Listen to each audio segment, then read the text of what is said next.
mics on? There they are. Good morning. It is Wednesday, July 31st, 2024. We are here for the Board of Commissioners meeting, Franklin County.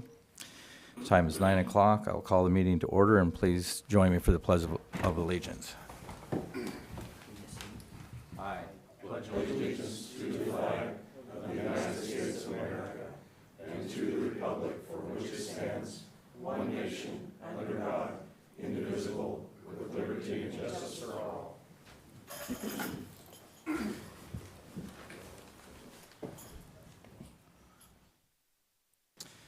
Adoption of current agenda. Mr. Chairman, I'd like to amend the agenda. I'd like to pull item 1 from the consent agenda for consideration in a week or two. I've been working on getting some more information on that and would like to pull that for later consideration. With that, I would move for approval of an amended agenda. I second. It's been a motion and a second. All in favor signify by saying aye. Aye. Aye. Approval of minutes, July 24th, 2024. Any corrections or additions? They're good with me. Hearing none. There was a couple of Scribner's errors that I talked to the clerk about, and other than that, I didn't see any. All right, thank you. Approval of warrant registers and payroll rosters. Just have one fund expenditure this morning, Mr. Chairman. I move for approval of fund expenditures in the amount of $461,895.74, and note that it has been reviewed by 2 members of the auditor's office. Second. It's been a motion and a second. All in favor, say aye. Aye. Aye. Public comment. Is there anyone in the room for public comment? Please come forward. You have 3 minutes. And please state your name. George Dockstetter, Self Landing Road. I'm here to talk about the emergency communication system. I read in the paper, because I haven't been able to make the last couple of meetings, that you guys are arguing over whether to put it on the ballot for 1 mill or 2 mills or whatever the hell it is. Why don't you guys grow a set of cojones and just pass it yourselves? Because public safety should be your #1 priority. Instead of, oh, well, we're going to put it to the voters. What the hell are you going to do if the voters say no? We're going to let the system fall down? Every one of you has got family that lives out there in the country like I do, and if we have no communications, what the hell do we do for ambulance or sheriff or fire? We don't do a damn thing. Grow a set and just pass the damn thing. Anyone else in the room for public comment? Michelle Ann, Dries Road 77. With regard to the public hearing that you had figuring out whether you needed a county administrator, I didn't watch it. I had previous very important meetings to go to. But the fact of the matter is we are at least $3 million in the hole. That is a domino that can hit. And I'm not here for anything but my county. No political sway. My county's in trouble. And I am asking you, are we better off than we were before? You're not going to like this, but when we had Brad Peck, who you guys don't like, and I'm not getting in the middle of your fights, okay? I'm not going to try and figure it out because I can't. The fact of the matter is we had a budget. It was adhered to, and we were never in the hole. So you take your salaries and create a position for a county administrator, cut some of your salaries, and put it so the taxpayers don't have to pay for it. I did check on bonds because we got all this suing going on. Your bonds haven't been used once. It comes out of, I believe, the risk pool. So isn't that great? The taxpayers pay for the mess. They pay money for elections. And then we sit here and pay for it all. It is time for some accountability.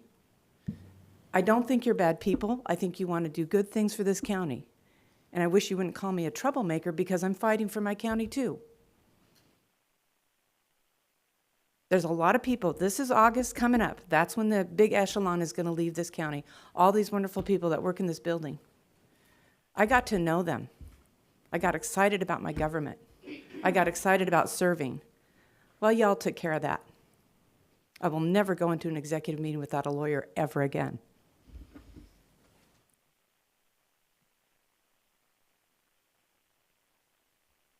Good morning, Commissioners. I'm here again. Morning. Always a good thing. But anyway, I want to thank you for your time that you put forth in this issue with the South Columbia Basin Irrigation District. By the way, my name's Lon Clark. And I just want to say, I just talked to Roger Dans, and I've talked to Jay and Charlie Lyle. And I don't know exactly how you're going to choose, but I just want to say all three people are good choices. Roger Dan, I have the utmost respect for him, and I respect your decision and how you make it.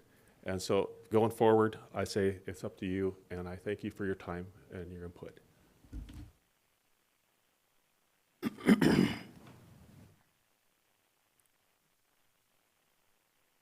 Wanda Hatch, Precinct 100. I came in late, so I'm sorry. But I will say this. I know counties all over this entire state are having budget shortfalls, and that is because of unfunded mandates that are being put down by the state. It has nothing to do with the gentleman in this room, and I know that. So I've spoke to a lot of people. So I just want to say, you know, a lot of us don't know the fine details, and it's so easy for us to come and lecture. But I do know I've spoken to Commissioner Mullen and Commissioner Didier, and I can say what is being reported is not the truth, and I appreciate you both very much. And I believe in due process. I believe in the Bill of Rights, and I believe that people are innocent until proven guilty. And I even believe that about you, Mr. Baumann. However, Mr. Baumann, I can say that you have not exercised that to other people. You told our party that a man was guilty whose case still has not been adjudicated, and demanded that we publicly condemn him, a war hero, a veteran. And most of his cases have been dropped. It still hasn't been adjudicated. But without any due process, without presenting any evidence, you declared him guilty. I wonder now that you're under investigation if you want your Bill of Rights to be honored, because I will honor them. But what it does show is that you do not have an understanding of the Constitution. And that and the truth are the only two things that are going to save this nation, this state, and this county. And I just don't feel like you're fit for public office. Thank you.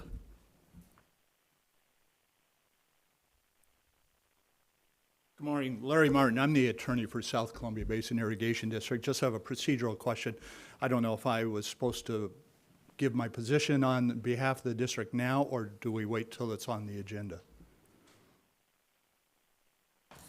Right now, we're just in public comment. Okay. So should I wait to address that question? Okay, thank you. anyone else in the room for public comment? Do we have any callers on the phone?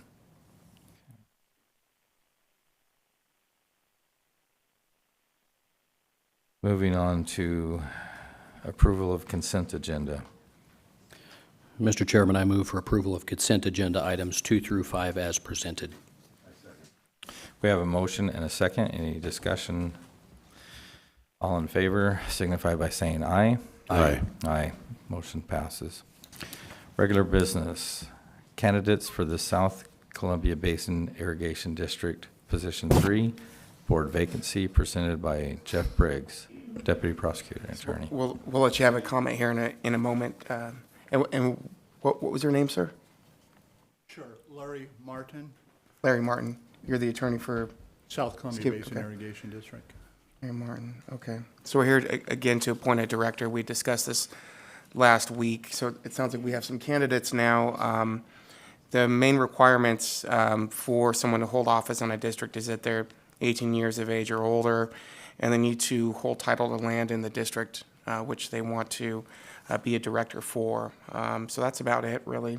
And then hopefully the board can select the most qualified candidate, which it has the authority to do. So go ahead. Thank you. Again, I'm an attorney for South Columbia Basin. My office is in Yakima, Halverson Northwest. We represent probably 10 to 20 irrigation districts in central and eastern Washington. And the decision by the board of directors was to let the election process take its place. That's going to be in the next couple months. We have 2 qualified candidates. I've never met Mr. Clark before, and Roger Dans, I see, is back there. They both qualify as potential directors. And the board decided to, because we're so close to election time, to let the voters in that particular district make the decision as to who should be on the board. There's no risk to the board, there's no risk to the district. That election will take place here within a couple months or so. Charlie Lyle, I'm here, Charlie Lyle, he's on the board of directors for South Columbia Basin Irrigation District. And the decision they made is, because we are so close, is to let the election process take place. There's no requirement that the commissioners have to appoint anybody in a particular time frame. We have not requested an appointment. We have 2 qualified candidates, and we thought the voters who live in that district, who own land, who are members of the district, they should be the ones who make the decision, not the board, not the commissioners. And so that was our position. It's coming up here very quickly. I assume those 2 are interested to file their petitions to run for election. There could be others. And we'd like to see the process play out through the election process. If you don't know, South Columbia Basin, much like the county, is divided up into divisions. We have 5 different divisions. I don't know what division Charlie's in, but he's in one of them. And we have an opening in one division, and it's those landowners who are members of the South Columbia Basin make that decision. That's where we'd like the commissioners to go with that, is to honor that election process. No requirement that you have to make an appointment. If we had requested an appointment, yes, you would. We're not making that request. And the reason we aren't is because it is so close. No sense in having somebody show up for 2 meetings, have to go through the election process where they may not be on the board again.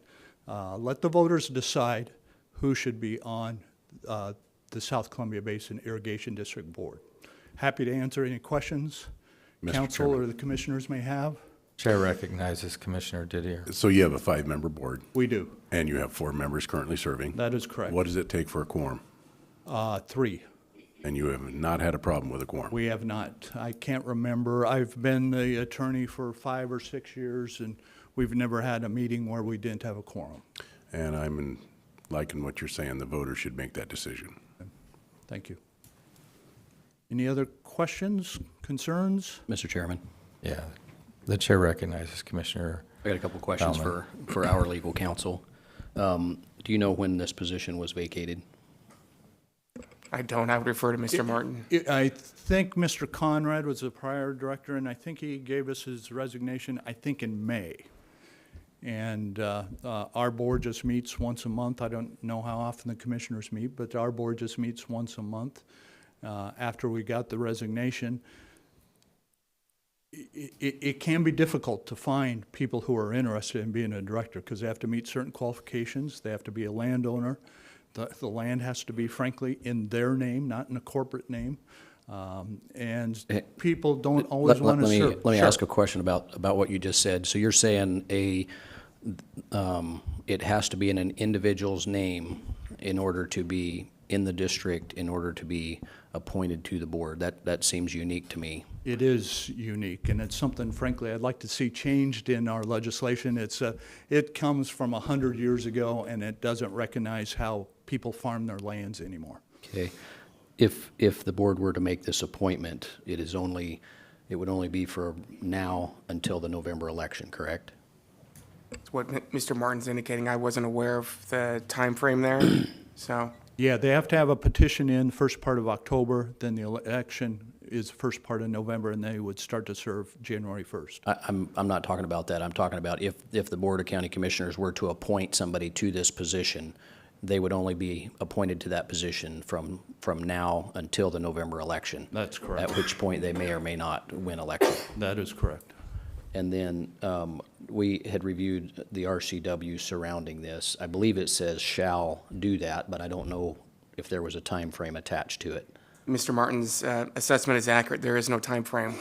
It's a shall, but it doesn't say when. If this position had been open January or February, we would be requesting an appointment be made. But by the time the appointment was made, we try and find people who may be interested. Now we're right up against the election time period. And that's why the board decided to just wait, because we had 2 qualified candidates. And we didn't think it was up for the board to decide, or frankly, for the commissioners to decide, but let those particular voters decide. No further questions. I have no questions. Other than Mr. Briggs, we're not obligated then to appoint someone. Well, we are, by the statute, we are, I mean, it is a shall, so we're obligated, but there's no timeline for it. So, kind of reminds me of like a U.S. Supreme Court vacancy, right?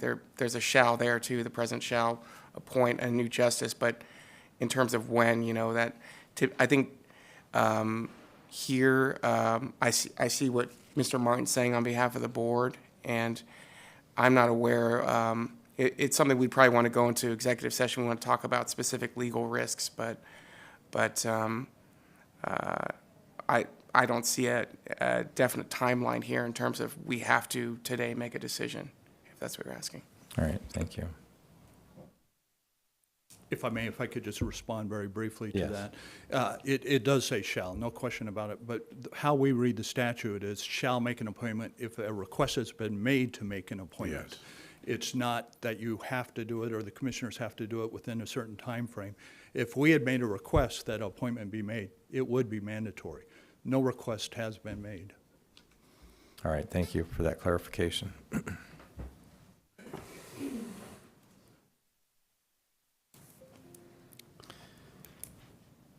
So unless there's more discussion, I would ask for a motion. Or, Jeff, Mr. Chairman, yes, so we could just drop this from the agenda now and just let the election take place? We could. I mean, just to be clear, there's nothing in the statute that says that, a request has to come from the irrigation district for us to appoint a board member. It's just simply a shall appoint when there's a vacancy. But I understand the logic there as well. So it's up to the board how they want to handle this. They could hear from the candidates who come here and make a decision then, or they could make a decision now. It's completely within your purview. I'd like to hear from the candidates. I think it'd be a chance for them to speak to the public. all right. Would both candidates be willing to come forward and give a brief statement? And these are the only 2 applicants that have been presented. Good morning, Roger Dans, Farm Block 19. Yeah, I made myself available as a candidate, and to save time, just do it either way. Doesn't make any difference to me. I can run the election, or you can appoint me now, or you can appoint Lon. All right, thank you.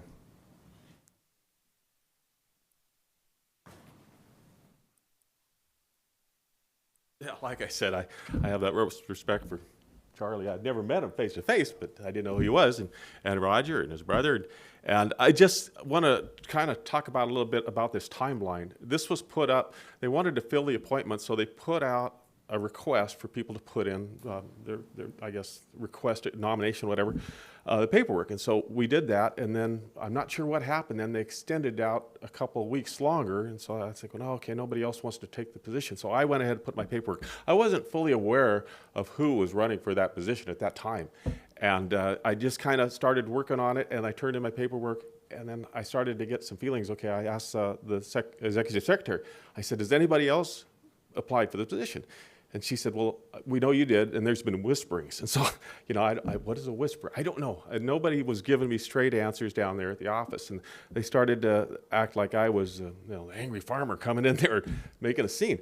I wasn't. I was trying to get answers. And there were some things going on at that time inside the district that made me question some of the decisions made by the board. Not big things, but, I was told that the board really isn't involved in the day-to-day. But I got to hear day-to-day issues from the ditch riders, from the clerks, and from some other people.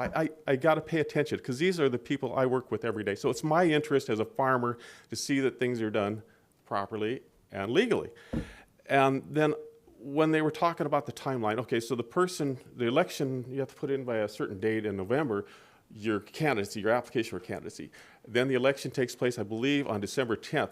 And that person doesn't take the position until January 1? Okay, I thought it was 5th. But anyway, you're in there. So I was just looking at somebody to fill that position because in our district, we don't have a voice right now. And, I'm not saying the guys are doing a bad job.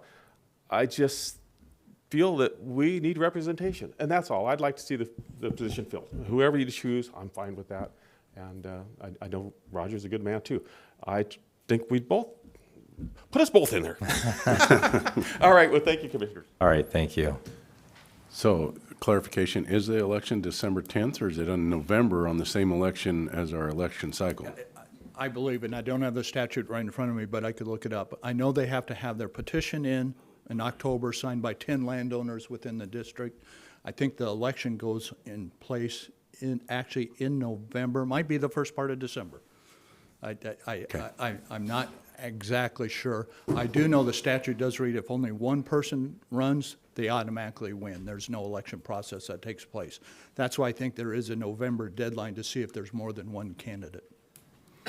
And are they having meetings every month? We do. There is a meeting every Yes. month? Yes. Okay. So for an appointed position, is it not, so if for argument's sake, if we were to appoint somebody and then the board of the irrigation district were to have a meeting on the 10th, the person that won the election on November the 5th would be seated on the 10th because they would be the elected candidate for that office. Right, I think the appointment would just carry forward until the election occurred, and then if whoever wins the election, if it's not the person that was appointed, they would take that seat. Immediately. Yep. Well, that's what I'm hearing from Mr. Martin, and that makes sense. I wasn't sure what the expired term was, because I believe they're staggered, like the board here. So I wasn't sure what the outgoing term was, if it was up this election or not, but it sounds like it is. So the appointment sounds like it'd be for a very short term. Go ahead. You are correct. They are staggered, except when there is a vacancy, then whoever is appointed, if there's somebody appointed, they have to run at that next election cycle. They don't take whatever the staggered term was. And do they then fill a full term, or do they fill the remainder of the resigned term? They would serve a full term if they get elected, yes. So it wouldn't necessarily remain staggered. That's correct. It would There's become. potential that they could, Yep. we could lose the staggering part.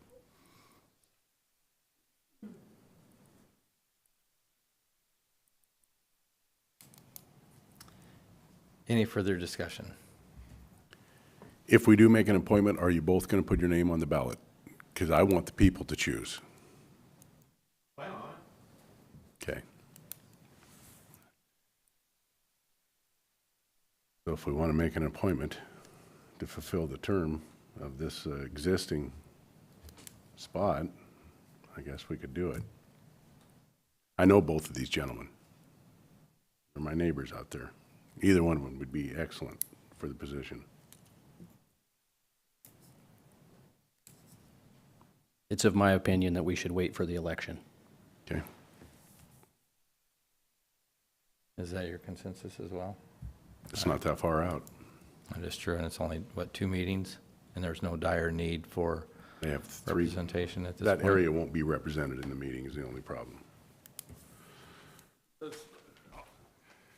takes quite a few years to get up to speed too. So, and these guys are both sharp guys, but going to them 2 meetings, it takes a long time to learn all the little stuff that irrigations do. And anyway, that would be my comment. And Mr. Chairman, I'd just like to say I want to thank the 2 gentlemen for putting their names forward and the other people that are serving. This is a very important position. We all know our water is under assault. We are fighting to maintain it, to grow these crops for the people to eat, and I want to thank them both for stepping forward to run for this position. Water's more important in our county than it's ever been before. Yes.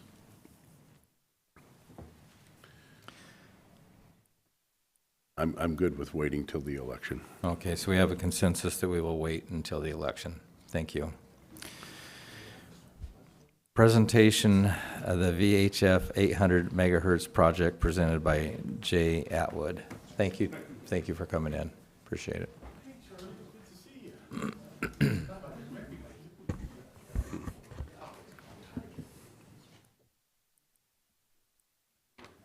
Good morning, Commission. Good morning.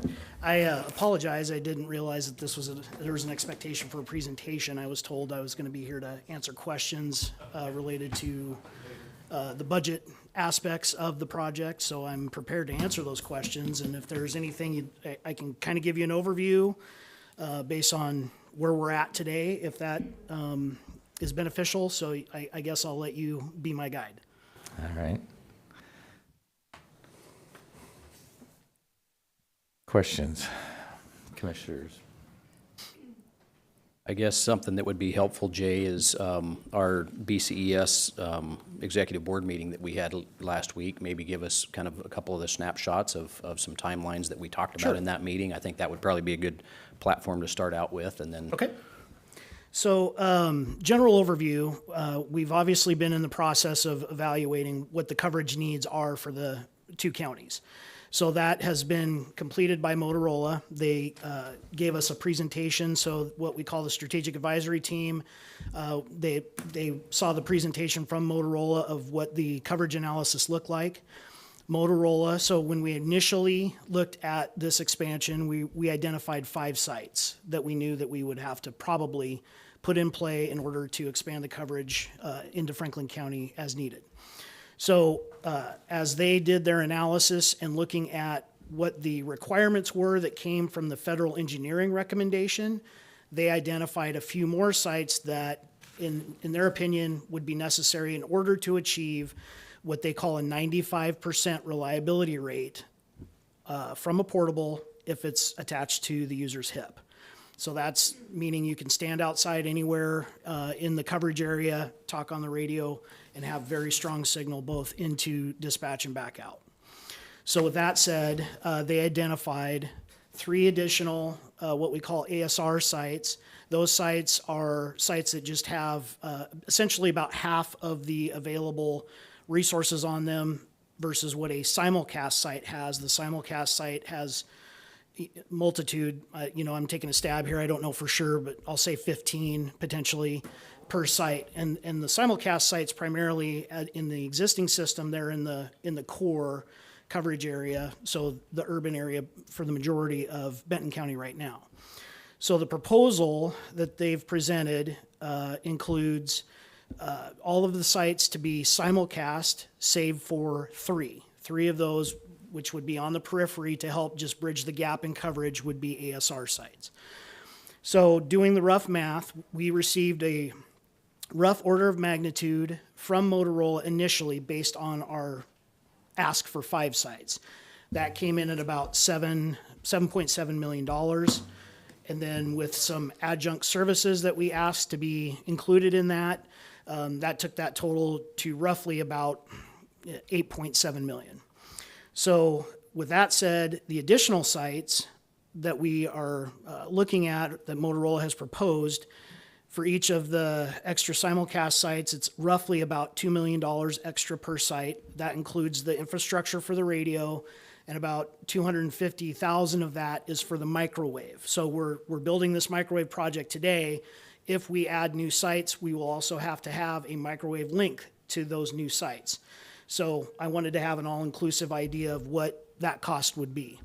So that said, if we do decide to move forward with all of the sites that were identified in their proposal, we're looking at about $17.2 million for infrastructure with all of the services that we've requested, and that does not include tax.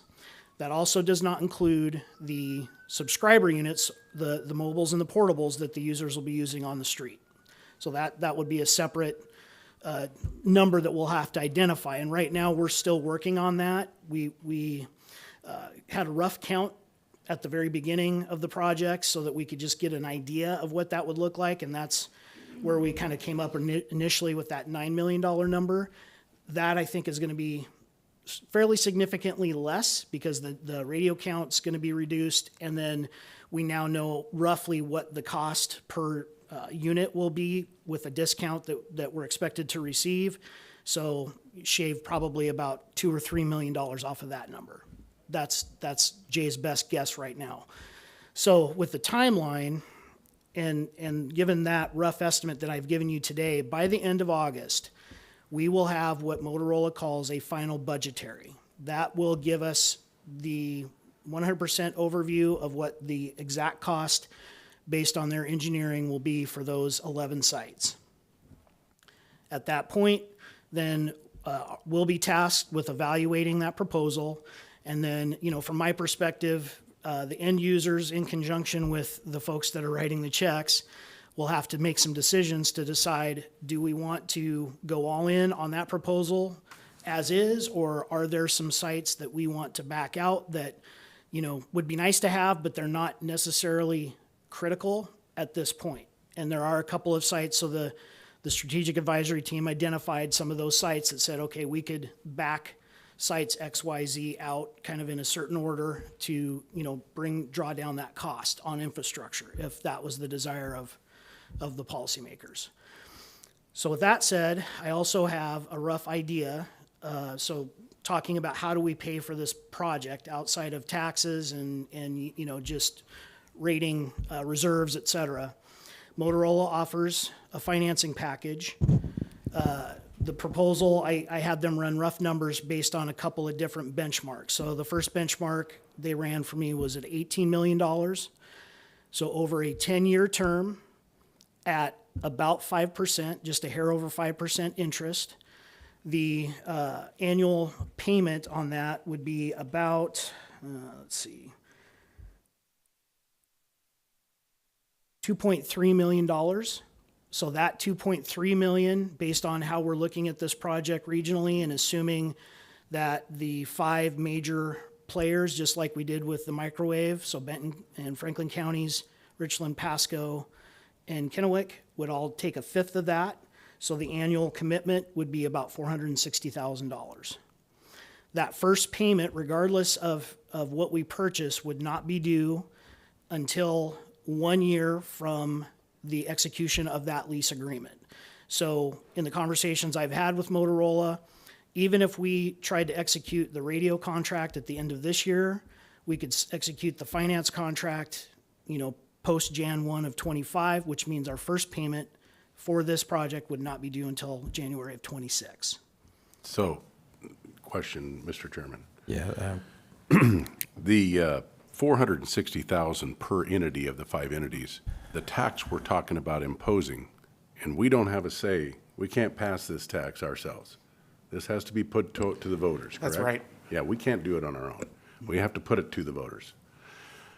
It would entail both Pasco and Franklin County share, which would be $920,000. Correct. Yes, I just want to make that clear that our tax that we're proposing to pass, or to put on the ballot for the people to pass, would have to pay $920,000 on that first payment, which is in 25, you said? 26. 26. So we could actually Yeah, get we're- this tax to start collecting money, and we won't need to use it until 26. Correct. Yeah, Okay. you would have a window to plan ahead, which, whatever the decision would be to how, as far as how we're going to pay for that project. Obviously, if the consensus was we don't want to, use financing as an option, then, the tax either way would be able to pay whatever burden it would be that would be for And I heard- Pasco and for Franklin County. I've had several meetings, and there's looking like great potential for grants and for other funds coming in other directions. Yes, potentially. We're working very hard at trying to secure money outside of, tax money and using entities' you. reserves. And for clarification, this board unanimously voted to approve going forward with Motorola to get the discount, isn't that correct? So the Benton County Emergency Services Board move forward with Motorola to, get this proposal, et cetera. But nothing is binding until we get the final proposal from them, and then we have, that opportunity to look at that and then execute the contract.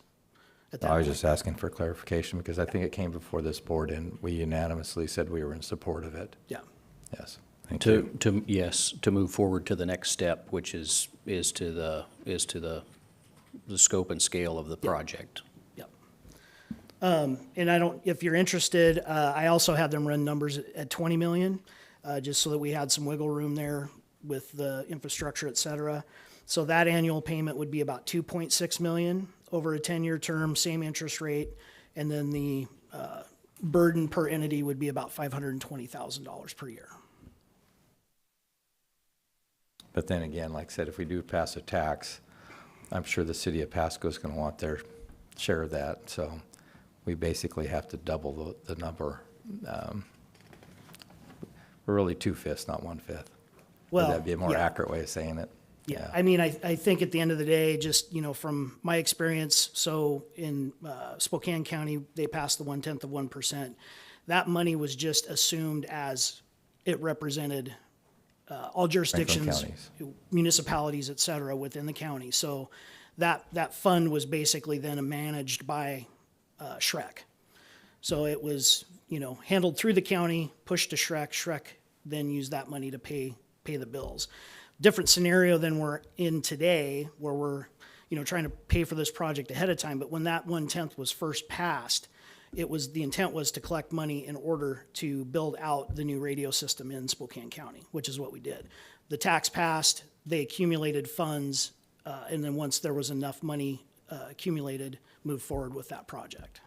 And as far as subscription fees, any ballpark figure on what it's going to take to maintain the system? So I can't tell you that right now. That'll be part of the engineering scope, where once we know what that entire system is going to look like, then we'll have a better idea of what maintenance will look like.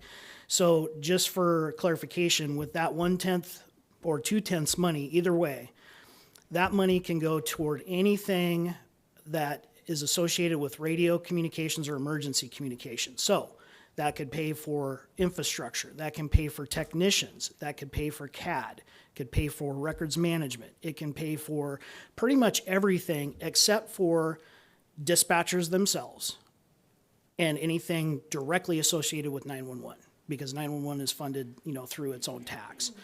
So with that said, with the model in Spokane County, for instance, the user fees were strictly based on the service level that they wanted from a dispatch perspective. So it's based on run volume, et cetera. Anything tied to the radios, maintenance, the actual radios themselves, all of that was covered by the 1/10. So there was no burden for municipalities or for the individual law enforcement and fire disciplines. So there's a significant savings there in general operationally.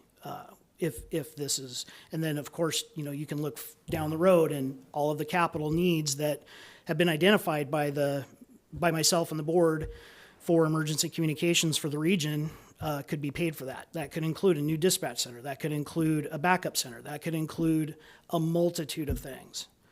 That's where Spokane County is at right now. They're in the midst of planning and building a new dispatch center. Is there a need for a backup dispatch center here? Absolutely. Yeah, we do have a contingency plan, but it's, it is not what I would call the preferred way to execute, a backup. If for some reason 911 services went down, et cetera, we'd have to relocate. We're essentially relocating with suitcases, standing up a mobile operation and operating that way. That takes time. A warm redundant backup center, a place that you just have to relocate to. Basically, you come in, turn on the lights, and you're up and running. We had a warm redundant system in Spokane, and I can tell you we used that probably at least a dozen times in my career. More than half of those were emergent, and we were able to stand that up within 10 to 12 minutes, I think was worst. And that was the minimum amount of time that any sort of service disruption occurred, which is pretty outstanding when you look at, you know, the criticality of being able to answer 911 and talk to the troops in the field. So if the tax is put on the ballot and it passes, who's in control of those funds? So at this point, that would be Franklin County would be in control of the funds. You're running it as a county and you're collecting it as a county. If we were to move down the road toward the conversation right now with the BCS board is moving BCES to an independent status, create a public development authority. And at that point, that organization then could, you know, I don't know the legalities, but potentially assume the, you know, management of that tax if Franklin County passes it, you know, ahead of when maybe Benton County would run it. But that PDA would have that ability to run that tax as that organization. Funds would be collected through the counties and then funneled directly to the PDA.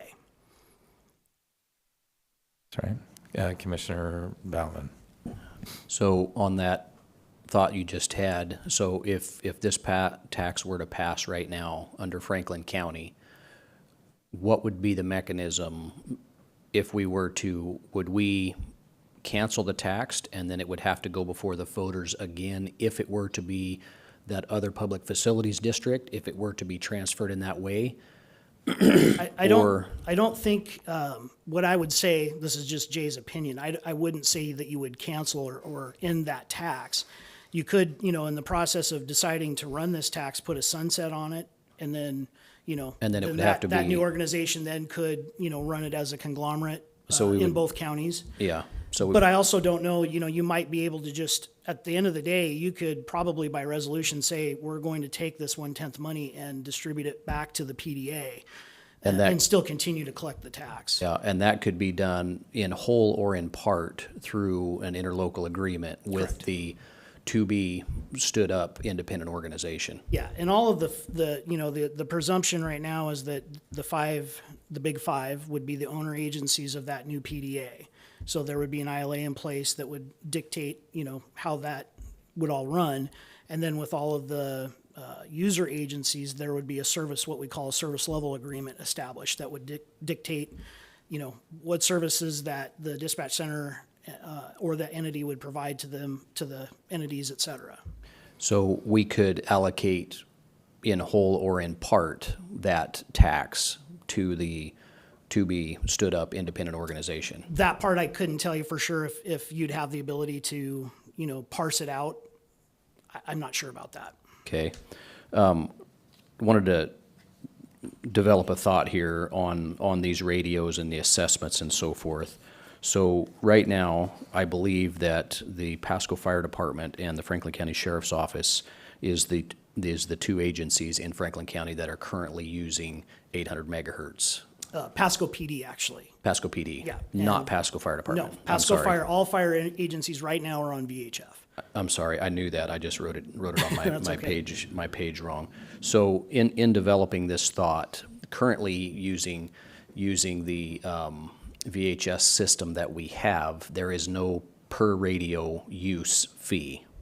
So the VHF system is managed differently. So BCS does not manage the VHF system or manage the. I recognize that, yeah. but there's not a per user fee. Yeah, I'm not sure how, so Richland Fire is they spearhead the management of the fund for maintenance and operation of the VHF system. And I honestly, Commissioner, I'm not sure how they allocate So that fund. I'll step on a limb and say that's the way it is. Could be, There is no yeah. per user fee for that. So the maintenance in 2023 was roughly $40,000 to maintain that system for everybody in Franklin County that uses it. So one thing that I think that we need to really be aware of as we embark on this 800 megahertz process, and this is where I think that you could probably help me develop this thought, is, for instance, the Pasco Fire Department, as I just said, they don't have a per radio user fee, but when they become a user of the 800 megahertz system, they will then have a per radio per month user fee. Assuming that we don't have another mechanism to cover that fee, yes, that would then become part of their assessment on an annual So basis. whether they pay the fee or a grant pays it or this tax pays it, there will be a per user fee to Motorola for the use of that system. So the short answer is maybe, but maybe not. So that's part of the task that we have in front of us is once we understand what the annual maintenance, so there's basically it's a service level agreement with Motorola that we have that ensures every 2 years we upgrade either software or hardware. So we have a cost right now based on the system that exists today for 800 megahertz. As that system expands, that cost will increase, but that cost will that's the number then that we have to look at and say, okay, how do we recoup that cost? Again, if it's through the 1/10, then there is no fee back to user agencies or municipalities for that. I recognize that. But if that doesn't exist, then yes, we would have to come up with some mechanism, whether it be per radio.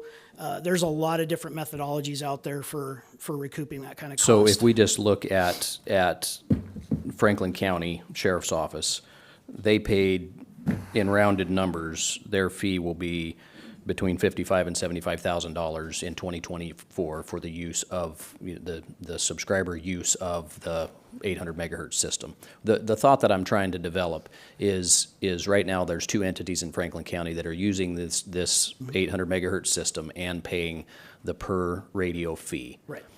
When we stand this entire thing up and all the agencies are using it, we're going to have the Pasco Fire Department, the Connell Fire Department, Franklin County Hospital District, Franklin County Fire District 1 through 5, Corrections, Emergency Management, Public Works. All of those agencies are not paying a per radio fee today. Correct. But will be required to. And so as we develop that, if you take all of those together, based on the current radios in use today, those fees, you'll have two different tiers. You'll have in the Big Five, you'll have 2 agencies that are a part of the Big Five will have one fee amount, and the users of the system will have a different, which is slightly larger. Those fees, in rounded numbers together, is about $770,000, where that number is a little bit over $100,000 today. So that's a new thing that we don't have today that we will have once we stand this up. And so that's just something I wanted to by the way, thank you to everybody that has been willing to meet with me and share with me and help teach me what's happening and how it happens. Sure. So including you, thank you for all your assistance with that. As we look forward to that, another question I had talking back about the Motorola and the potential financing, does that include the radios, or is that simply infrastructure? So the financing number that I gave you was just a round number based on what we knew at the time when I requested it. So for infrastructure, but not radios. So right now, my guess is the majority of that financing would be used to cover infrastructure if the decision was to build out all 11 sites that Motorola has identified. Okay, and so if we were to, the infrastructure doesn't do us any good without the radios. Correct. So it would be 2 components that we would have to identify of how to do this. So right now, most of the needs in Benton County, with the exception of fire, have the 800 megahertz system already. Correct. Yeah, law enforcement in Benton County is covered. So Okay, so we have some, but not all, for Franklin County Sheriff's Office and Pasco PD. So all the rest of the agencies, we Yes. would have to equip with radios to use the infrastructure we're talking about. correct. Thank you, that helps. Commissioner Didier, do you have any further questions? So the 2 figures you gave us, of 460 and 520 doubled amounts to 1.96 million. Now, does that include the radios? No, that Does not include the radios. all that number is, so what you have Build to out? remember is that number was strictly based on a round number that I gave Motorola, say, okay, if we needed $20 million, this is what the finance amount would be in the payment. So at that time, again, all we knew was 5 or 6 sites, and we knew we had approximately X number of radios. So that $18 million number that we were presenting previously was our best guess at that time. That included radios and infrastructure. Now, again, moving forward to today, The infrastructure is going to be close to that $18 million all by itself. Okay. And then the radios will be on top of that. So the guess that I had for that was about 9 million. However, I believe, based on, again, rough order of magnitude, that we'll probably be able to shave maybe $2 to $3 million off of that number. So we're probably looking at roughly 6 to 7 million maybe for radios in total. And will that Which be, and what you have to remember too is that's inclusive of Benton County fire agencies as well. So that's not strictly a Franklin County burden. That's a Right. regional burden. So and that can be financed Yeah, through absolutely. Manarola also? yes, and we've talked about a few different approaches because we just don't know about the timing piece yet as well. So we'll know more about that once we get the final budgetary.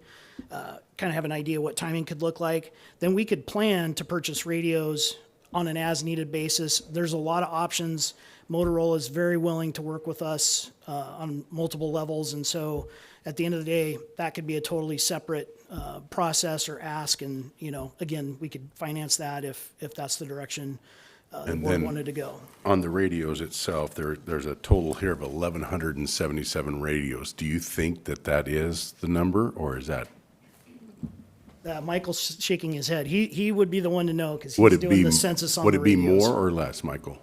Less. Like, how many radios estimated wise? We're not gonna hold you to it. What do you think we're gonna need? I think that number's, in Franklin County alone, I think that number's gonna be probably around 800. Wow.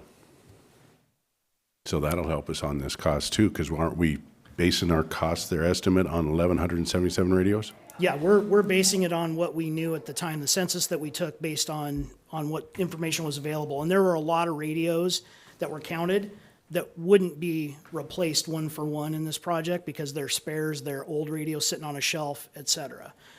Initially, we just said, give us a count of your radios, and that's what we got. But So- we're not gonna cut ourselves so thin that we're not No, gonna no, have no, some no. spares. We're gonna have Absolutely some not. spares, correct? Yes, we Okay. are, so that leads into some other things that we'll have to decide down the road. So part of the objective that I have is that if and when BCS becomes an independent agency, and whatever that independent agency is called, we'll move to what we call a central distribution model. Again, if that is supported by a tax initiative, that'll make life so much easier. But at that point, BCES then will be the warehouse essentially for radios. They'll keep every model of radio in use in stock so that if somebody puts a new rig in service or breaks a radio, loses a radio, whatever the case may be, they would come to BCS and say, hey, this is what I need. We would do the exchange, and it would be an asset of BCES used by the agency that's holding the radio. But that's the asset management model that's being used in Spokane is very successful. Very successful.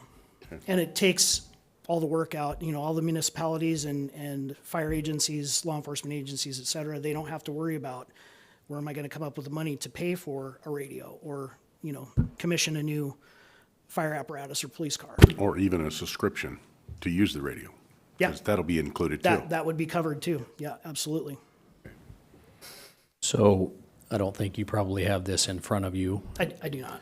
but this is proposed assessments for 2024, so they'll be slightly different. So we have per call charges.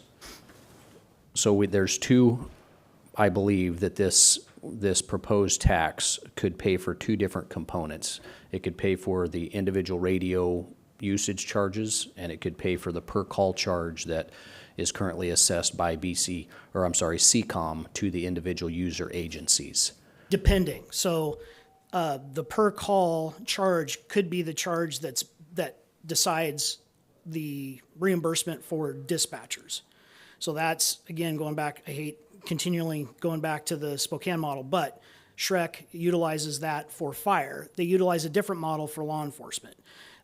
So to just generally say per call would not be a factor, I wouldn't necessarily say that. Proportionate share. But a proportionate share based on, it's really looking at the volume. So the work imparted by the dispatcher, the best methodology to decide how to cover that. So I believe Shrek is using some sort of a model because typically Law enforcement radio can be more time-consuming, or there's more of it than there is from the fire perspective as far as what's required to engage a fire dispatcher.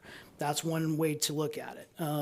There's a multitude of ways to look at how we could potentially recover that cost, but anything associated with the radio system itself and the infrastructure supporting that entity would be covered by that tax, or could be covered by that tax. Okay, so looking at this, and this might be a question for Michael, on this front page, 2023, I recognize the numbers may be ever slightly different, but looking at Franklin County, Pasco, Connell, and Connell Fire, you add those numbers, add the agencies in Franklin County, from the per call charge to the radio usage charge, which it appears can be paid for by this tax, that number is almost up to the 3.5 million. Just short of it. So looking forward, when we stand up the 800 megahertz system, we put radio in everybody's hands that it's necessary in all the agencies in Franklin County, the ongoing cost to operate the 800 megahertz system, from the radio usage charges to the per call charge to maintain dispatch, that will almost use up the 3.5 million that would be raised at 1/10%. That is an estimate based on. Best the guess rounded numbers today. Best guess rounded numbers that we have today. I believe that is a true statement. The 3.5 would be operating. Now, whether the agency is receiving a bill from BCES and then submitting it to the county for reimbursement that takes out of the tax, or whether you come up with some other way, methodology of doing that, or just giving the tax to BCES. However you do that is going to determine, each individual entity's cost. But the story doesn't change, the 3.5 million, and that, again, that's just estimated, and that's Benton County's part. Looks like that's about what it is right now. So the agencies in Franklin County, the cost to respond, or the cost for dispatch and the cost for radios for all the agencies in Franklin County, which include 2 of the big 5, that cost is going to be about 3.5 million year over year on a consistent basis. And some of those charges, like the VHF we don't have a VHF per radio use today, but the new cost is going to be in that area. However it's paid for, that's about what it will cost yearly. Roughly, I recognize that we're having to do best guess today. I recognize that we're still trying to understand that. Yeah, I mean, so anecdotally, when I left Spokane, we were collecting roughly $11 million. That's, that's numbers based on 2 or 3 years ago. About 7 million of that was used for maintenance, crime check, CAD, RMS, technicians that supported the radio system. And then that left the delta for capital. Okay, I understand. And so best guess would be, we're probably looking at maybe 6 to 7, depending on what we wanted to cover with that tax and maintenance. That's probably about what it would be for a 2-county system. And that's the thought that I'm working to develop is the 0.1% would raise in the neighborhood of 3 to 3.5 million a year. And that would simply be enough to pay for the operation of the system. It doesn't pay for infrastructure to build the system needed to operate the system. Right. Fairly accurate. I recognize that we're working with incomplete information, but we're getting close to it. Yeah. Thank you. Mr. Chairman. Yes. A question to follow up with that. With our area and our participants growing in such a number, won't there be a discount as far as our cost here? Will it go down when we put all these entities together in one? Shouldn't we get a reduction in cost? So everybody will share the burden, and so I think there will be a cost savings realized at the end of the day. Yeah. But right now it would be a best guess, because until we have the numbers back from Motorola, so I can say, okay, this is what our maintenance is going to look like. Here's what the microwave system maintenance is going to look like, because that's another factor that will have to be, a part of this. all of those things combined, then once we know that, then we can say, okay, let's figure out the methodology, what's going to cover what, and then what are we going to have to bill back to the various agencies to cover or make our budget. And then the build out of 11 sites, we're not actually putting up towers. There's towers that are in place that we're just going to put Correct. our apparatus Yeah, on. so- Will that solve our dead spots up in the Clotis area? Yes. It Yeah, will. so all of the sites, so again, that proposal with those 11 sites does two things. It creates a 95% reliability blanket across Benton and Franklin County, I would say pretty much corner to corner. There are two sites that have been, I guess, recommended, for lack of a better term, in the urban area on top of a couple of key buildings to help with in-building coverage or in-building penetration for the radio system. So, you know, when you look at it from the perspective of, you know, what do we have to have and, you know, what would be nice to have, I think the 95% reliability countywide is the first step. And then, you know, we work on the in-building coverage as an adjunct. If that's where we were going to trim, that's probably where I would recommend starting. But that's, you know, again, we have a lot of decisions to make once we get the proposal and we know what the hard numbers look like. Okay. And then is there potential, once we get this all into place, if there are other counties that want to join, would they be able to do that? So there's a couple of things in place. So one of the components of the system upgrade is going to include it's basically a system add-on called Critical Connect. That Critical Connect will give us that ability to connect with any adjacent radio system that's on the same platform. That also expands the capability for LTE. So any radio with LTE will be able to connect back into the radio system without any sort of restriction, et cetera. So it'll do a lot of things. So we could connect with Grant. We could connect, based on the way that the 800 spectrum reaches, we would be able to connect with Spokane. We could connect with Grant County. We could connect with anybody that was within, you know, I'll call it earshot of the 800 megahertz system. I can tell you that from my experience, I took a trip to the west side. I had radio coverage all the way until just the second to last dip into Vantage on the Spokane system. And that's without jumping or hopping on anybody else's. And same going north, almost all the way to the Canadian border. And so my concern would be the Walla Walla with the Palouse Falls and the amount of So those were all considerations that we had, and those have been taken into consideration with these sites. Fantastic. Thank you. So this came to our attention, I would say, probably, 6 months ago? But this has been a problem for the last 6, 7 years. So, I mean, we understand the need.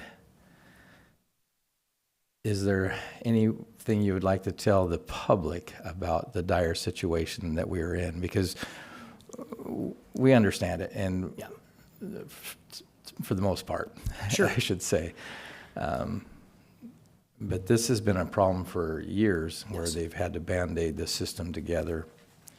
And if there's anything you want to tell the public so that they're aware of the situation that we're in, because like I said, as far as it coming to the commissioners, it was probably 6 months ago, but this has been a problem for... It was identified quite a while ago. So, you know, the two components that kind of led to saying, hey, we need to look at this closer. One is, you know, end of life of the technology, and then availability of parts to maintain the system. So over the years, even though that was identified for whatever reasons, and I don't know the entire history, you know, decisions were made to look at, if it isn't broke, don't fix it. So continue down the path that we were on. So today, you fast forward to today, where we're at is critical mass. There are no parts available. So we're at the point of, if channels fail, and it's actually, I'm going to say when, we're having to plan a drawdown strategy to say we have so many channels that are on the VHF spectrum today. And if we have a catastrophic failure on any of those channels, then we've identified specific channels that are less used than others so that we can go essentially steal parts from those channels, decommission that channel to keep another priority channel up. And it's going to continue to draw down until there's nothing left. That's where we're at with the VHF system today. And of course, what that ends up looking like is that we have no radio service for fire and EMS because there's no quick fix to get them. The 800 system as it stands today could bridge the gap. We could put people on it. There's capacity, but your issue is going to be coverage on the periphery, and of course they don't have the radios to get on that system. So, there's been a lot of discussions from the fire agencies of saying, hey, we're going to maybe start buying some of these subscriber units ahead of time so that, they're just going to build it into the budget and do it as an expanded program so that they have some of these radios. So if, worst case happens, then we could do that. The easiest strategy would probably be to have the urban municipalities go to the 800 system first, and then we could keep the channels for the periphery of the county up and keep those agencies on that until we can't. All right, well, thank you. I appreciate that. Yeah, you bet. I just wanted to make sure that the public was aware of the situation that we're Absolutely. in. The can has been It's very kicked down the dire. road as far as it can. Yeah, and I think that's the thing is that, we're on a pretty aggressive timeline with working with Motorola. So we got the coverage analysis done. We've cut a few of the back and forth steps out with them. So that final budgetary that we get at the end of August, there normally would be a couple of steps in between before we got to that. But for the sake of time, we said, just give us the proposal with full engineering for all 11 sites so we know upfront exactly what that cost is. They assured me that at that point, if there were sites we decided to back out of that's the time to do it and it won't hurt anything. It's much easier to pull a site out with full engineering versus have certain sites engineered and then try to add that engineering in if we say, oh, let's add these 2 sites back in. Once we have that, whatever our decision is as far as a final, design, then they'll build that final proposal. They've committed to have that to us no later than the end of October with the intent that hopefully we could get a contract executed by year end. And then that would keep, on schedule is kind of a weird term at this point, but, best case scenario, probably 16 months to be able to, from the time we sign the ink dries until we have at least the majority of the system stood up. All right, thank you. Any further discussion? All right, thank you. Appreciate it. So moving on to regular business number 3, communication tax presented by Jeff Briggs, Deputy Prosecuting Attorney. Couldn't have asked for a better segue into this discussion. So here we are. We've been in discussions about what the amount of the tax should be, and so we provided some options at the direction of the board. My office has. So I can kind of run through those options. I don't know if Mr. Sant wants to discuss those as well, but I'll just run through those and see if the board has any questions. So we, and I would also offer that we could modify this if need be. I know we're kind of on a tight deadline here, but if there's something creative the board wants to do, we've got those Word docs. We could go modify those and have the board sign while we're all still here. So one of the options would be just doing the full 0.2, so 0.2% without a sunset. We also have 0.2% with a sunset. We didn't put a number on that sunset because we're not sure what the board might want. But, we could just write in a number. We have 0.1% with no sunset, 0.1% with a sunset. And the option, we actually saw San Juan County did this, and we kind of liked this idea of sort of front-loading some of the tax, because it does sound like we have substantial capital costs, and then sunsetting part of the tax, and then keeping some of it on for maintenance. So that would be, basically we would pass a full 0.2% immediately, and then after, we chose 60 months because that's what San Juan did, but we could change that number, of course. After a set number of time, or a period of time, we would sunset 0.15%, leaving 0.05% for maintenance, so 0.05. So that's one of the options. And then we had an option, I think, of 0.05% with another 0.05, so we have the 0.1%, and then sunsetting half of that So, but again, I think the board's free to give us whatever direction it wants in terms of where it feels the numbers are most appropriate. And Would you say that the 2% with a 60-month sunset? yeah, 2% with a 60-month sunset on 1500ths, so on 0.15. So then you would be left with 0.05 for maintenance. We'd also been asked whether or not we could do an alternative. I think it might be possible. It's kind of a creative issue. In my review of it, I've only seen that really done with initiatives and referendums, with which, when the board gets those, they can propose an alternative. It's kind of ambiguous whether you could do that on your own as a board, saying, you know, vote for 1 or 2%. And I haven't found any examples of other jurisdictions that have done that. So for that reason, we didn't really offer that as a alternative, but we did look at that. So the second one was a 1/10 of 1% and it described the sunsetting. Sunset would be you just pick a number of months. So sunsets after 60 months, so 5 years.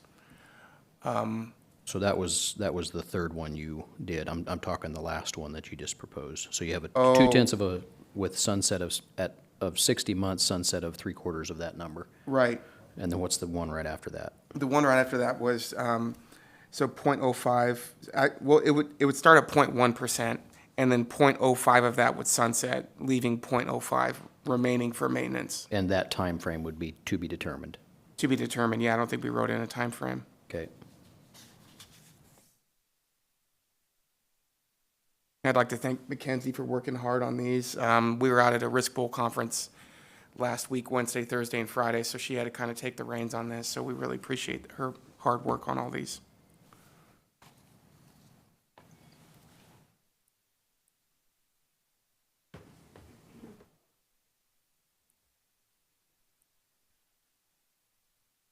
Discussion. Mr. Chairman, Yes. Chair recognizes Commissioner Didier. we're only going to be successful if this is passed by the voters. Correct, yes. And the voters are hurting. I'm looking at Facebook posts where somebody put out there that same store, same grocery list, 2022 was $126, and today at 2024, it's $414. Fuel prices 4 years ago, $1.85 for gas. Today it's $4.08. Diesel $2.16 to $4.19. We got families that are going to be putting their kids back into school. They're going to be buying school supplies, clothes. All those are taxable items. We need something that's going to pass, and we need to start building. And I believe it sounds like that we're going to be able to collect the tax for a year without spending a dime. Is that correct? Because we won't have our first payment until 26. All of 25 we collected, and nothing will be spent until we start paying Motorola for the devices, the subscriptions, everything, correct? Okay, so you can choose to do it that way. And what I'll say is that the project, you're absolutely right. The project won't come in until, it sounds like, 26. Right. However, the sheriff's fees, the city of Pasco's fees, all of those that are existing today, and I want to make sure you understood there is actually 3 entities. Port of Pasco is also paying. That's right. Sorry about So, that. But those entities are currently paying fees, and I would assume that this would be covering those as well. So there will be some outflow, maybe not the full level, and you would be able to bank some, but there would be, my anticipation would be some going out. Okay. So, Mr. Chair, can I ask a question? Yes, Commissioner Baumann. So, trying to make sure that I'm understanding correctly. So, in rounded numbers, Franklin County spent $700,000 or is spending $700,000 in 2024 for a combination of the per call dispatch and the radio use of the 800 megahertz. This proposed tax would cover both of those, including the same thing for the port, the same thing for the city. That is my understanding, yes. And that number in 2020, let me do some really quick math here.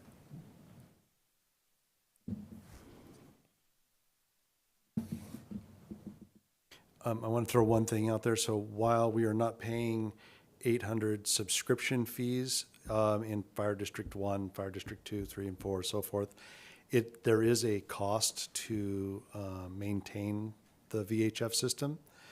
And the fairest way to deal with that is that we take the total cost, rent for the site, all fees to run the system, that is divided out by calls per service.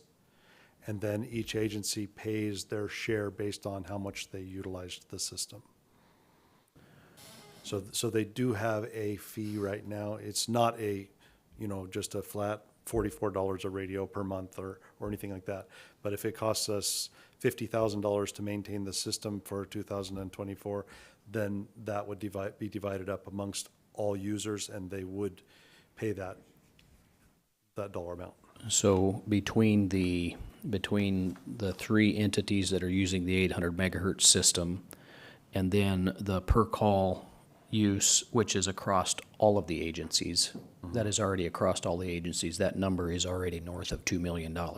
Yes. That would be eligible in 2025 for using this tax on that. Yes.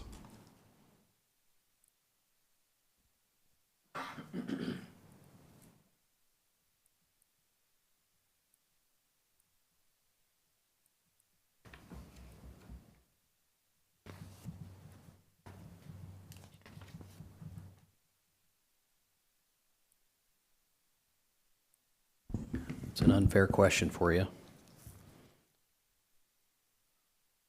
Trying to extrapolate the numbers that we have here, that number appears to be approaching 2.25 million for 2025 without the additional 800 megahertz users coming online. So we're between 2.25 and 2.5 million for 2025 on the system we have today. Correct. Thank you.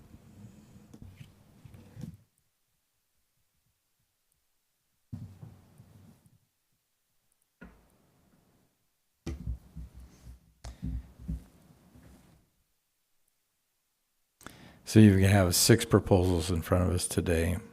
Is that correct? Right, and keep in mind that the statute authorizes a tax up to 0.2%, so you could just pick any number up to, right? It doesn't have to be any of the figures that we proposed. Those are just potential options for the board.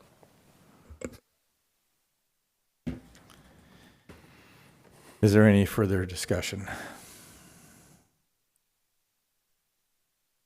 At this point, I would ask for a motion for one of the alternative proposals.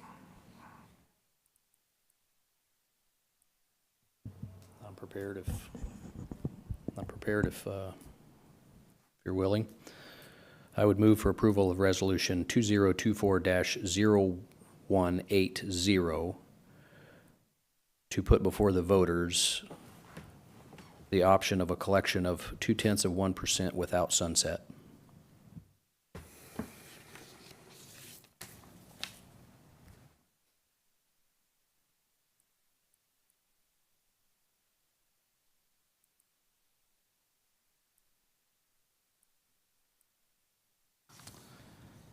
Do we have a second? Hearing none, the motion fails.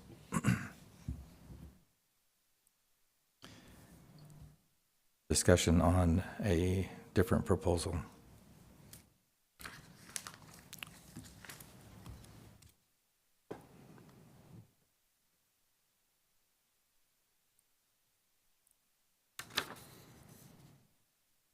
Or recommendation.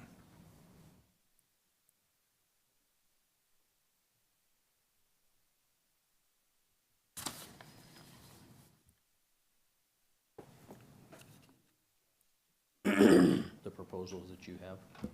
Absolutely, yeah. We'll modify however you guys want to draw it up. So you could, have a gross amount, sunset part of it, sunset all of it, not sunset, just up to 2%. You can play around with those numbers, so whatever the board wants to propose. If it's not one of the options, though, we would need to modify it and come back and get a signature, but.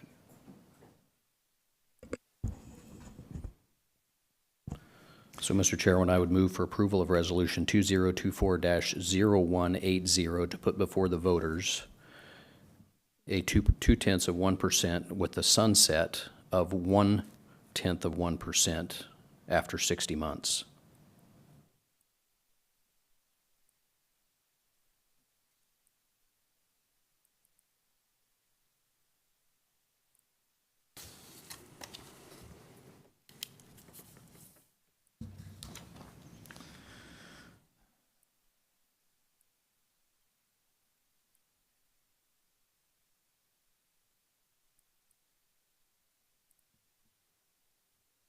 I'm going to open it up for discussion, and I see Michael still here in the room.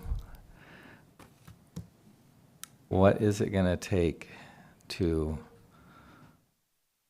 fund this system and maintain it?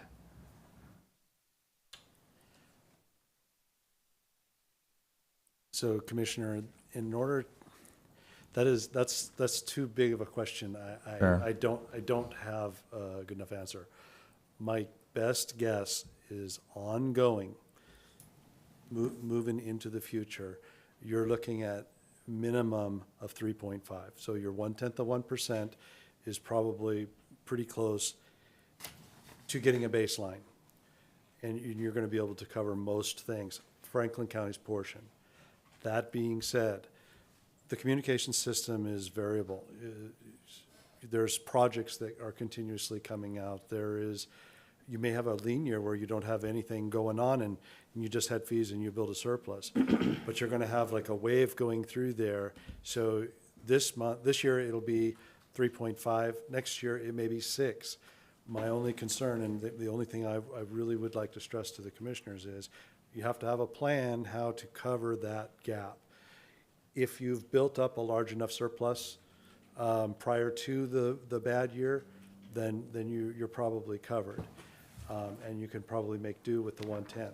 But if you don't have a plan and you've utilized that money for it, the county's going to be where they are today. How are we going to pay for it? And are you going to go back out and ask for another tax or an increase to the tax? That's the best answer I can give you. So is that the 1/10, that's going to cover the infrastructure, but is that going to cover the radios as well? Like I said, I believe that the way that we're looking at it right now, it will cover the ongoing fees. And a payment plan, if we go with the financing with Motorola, and the payments come in where they're predicting, then the 3.5 would just scrape that by. We would just get by with that. And there's still a possibility of grants. Yeah. Yes, there's the folks over in Benton County. I can't tell you how much work they've been putting in on our behalf. They've been asking for grants for our rural fire agencies that have no benefit to Benton County at all, other than reducing this cost. So we've been out for appropriations. We're out for grant funding. The problem is that everything is coming together prior to us knowing the real numbers. So we don't know whether any of those are approved, and they may be denied. Some of them we're fairly certain will be, because they're not typically approved the first year. Usually it's a second year request that gets the grant approved. So we anticipate some of those dollars will come in, but we have no idea. So we have to go with the full inflated number when we're asking or telling you what the numbers are. All right, thank you. And with that, Mike, we've got to put something on the ballot that will pass. If it doesn't pass, we're right back here at square one after the election. Somehow Franklin County has to pay for this, yes. Yes. And if it doesn't pass, again, now we're right back to square one. We've got to get some funds coming in.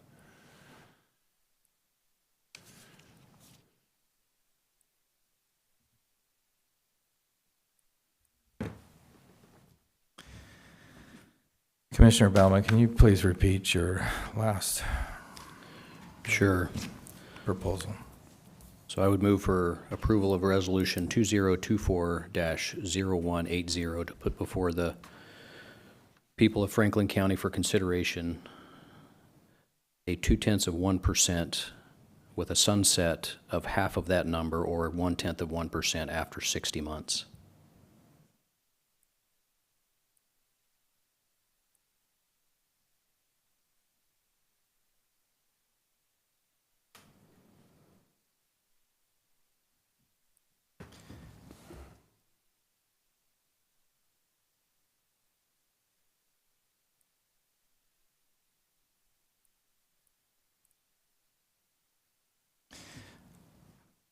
I would agree to that if it was 0.2% with a sunset of 36 months.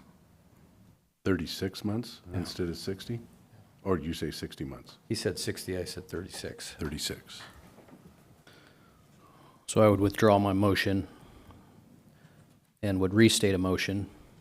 Mr. Chairman, I would move for approval of Resolution 2024-0180 to put before the people of Franklin County a 0.2% with a sunset of half of that number, or 0.1% after 36 months. So we have a motion. Do we have a second? I will second the motion. So we have a motion and a second. All in favor? Actually, let's go into discussion first. Is any further discussion on it? So, Mr. Chairman, I think that it's vitally important that we do not lose communication for our emergency and law enforcement.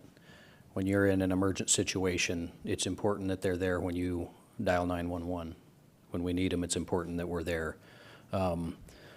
This critical infrastructure is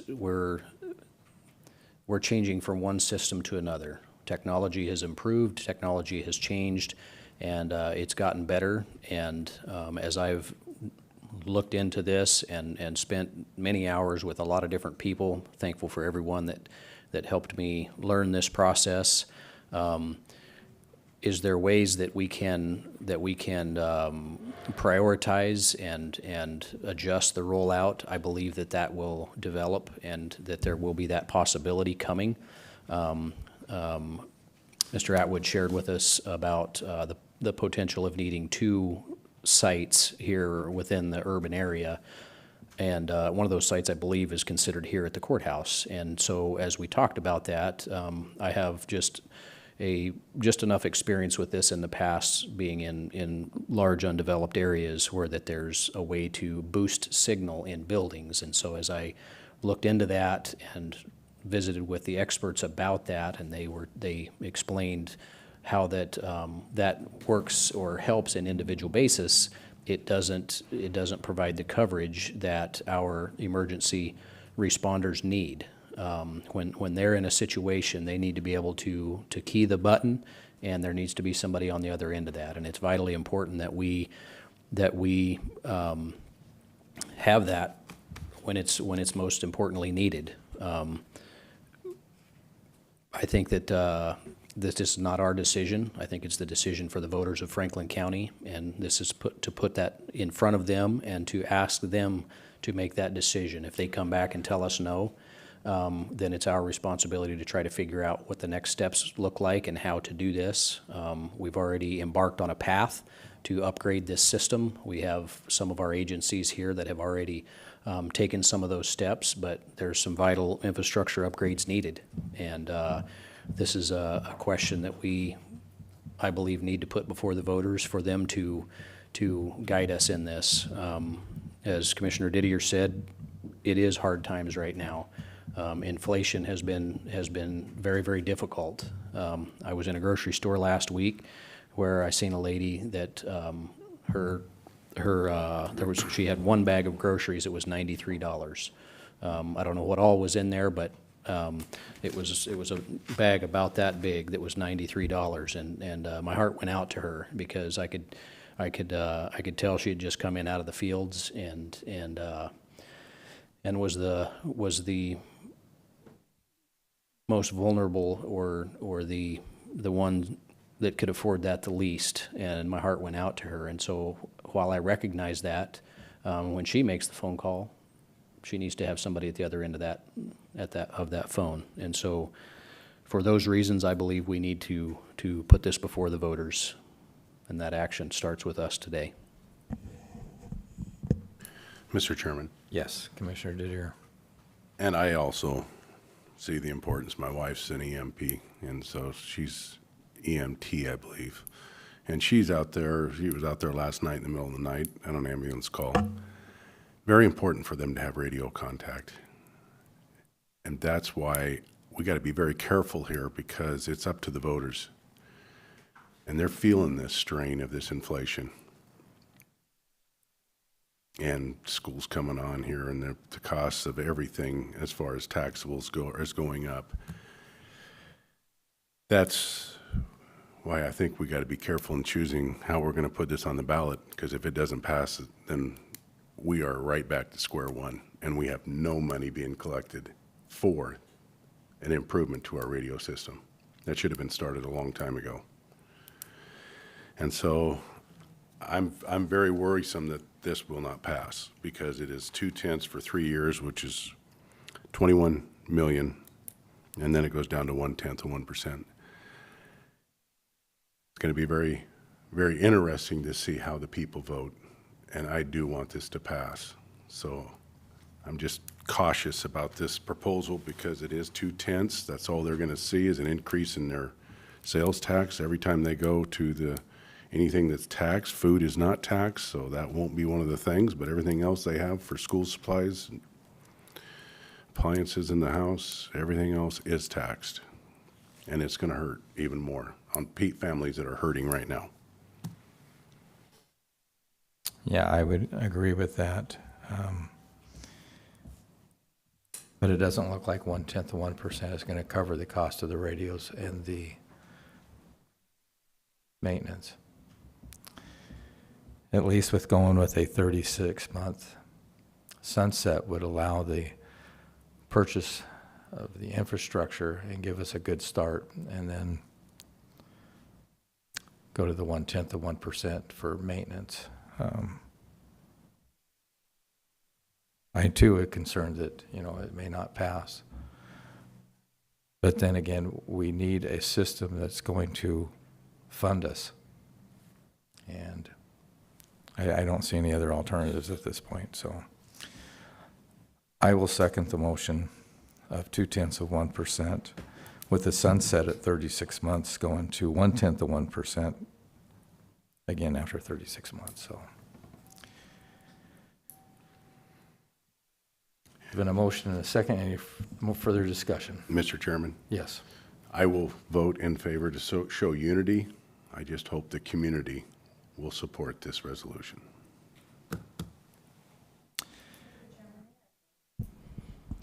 We're going to vote. It's not public comment at this point, no.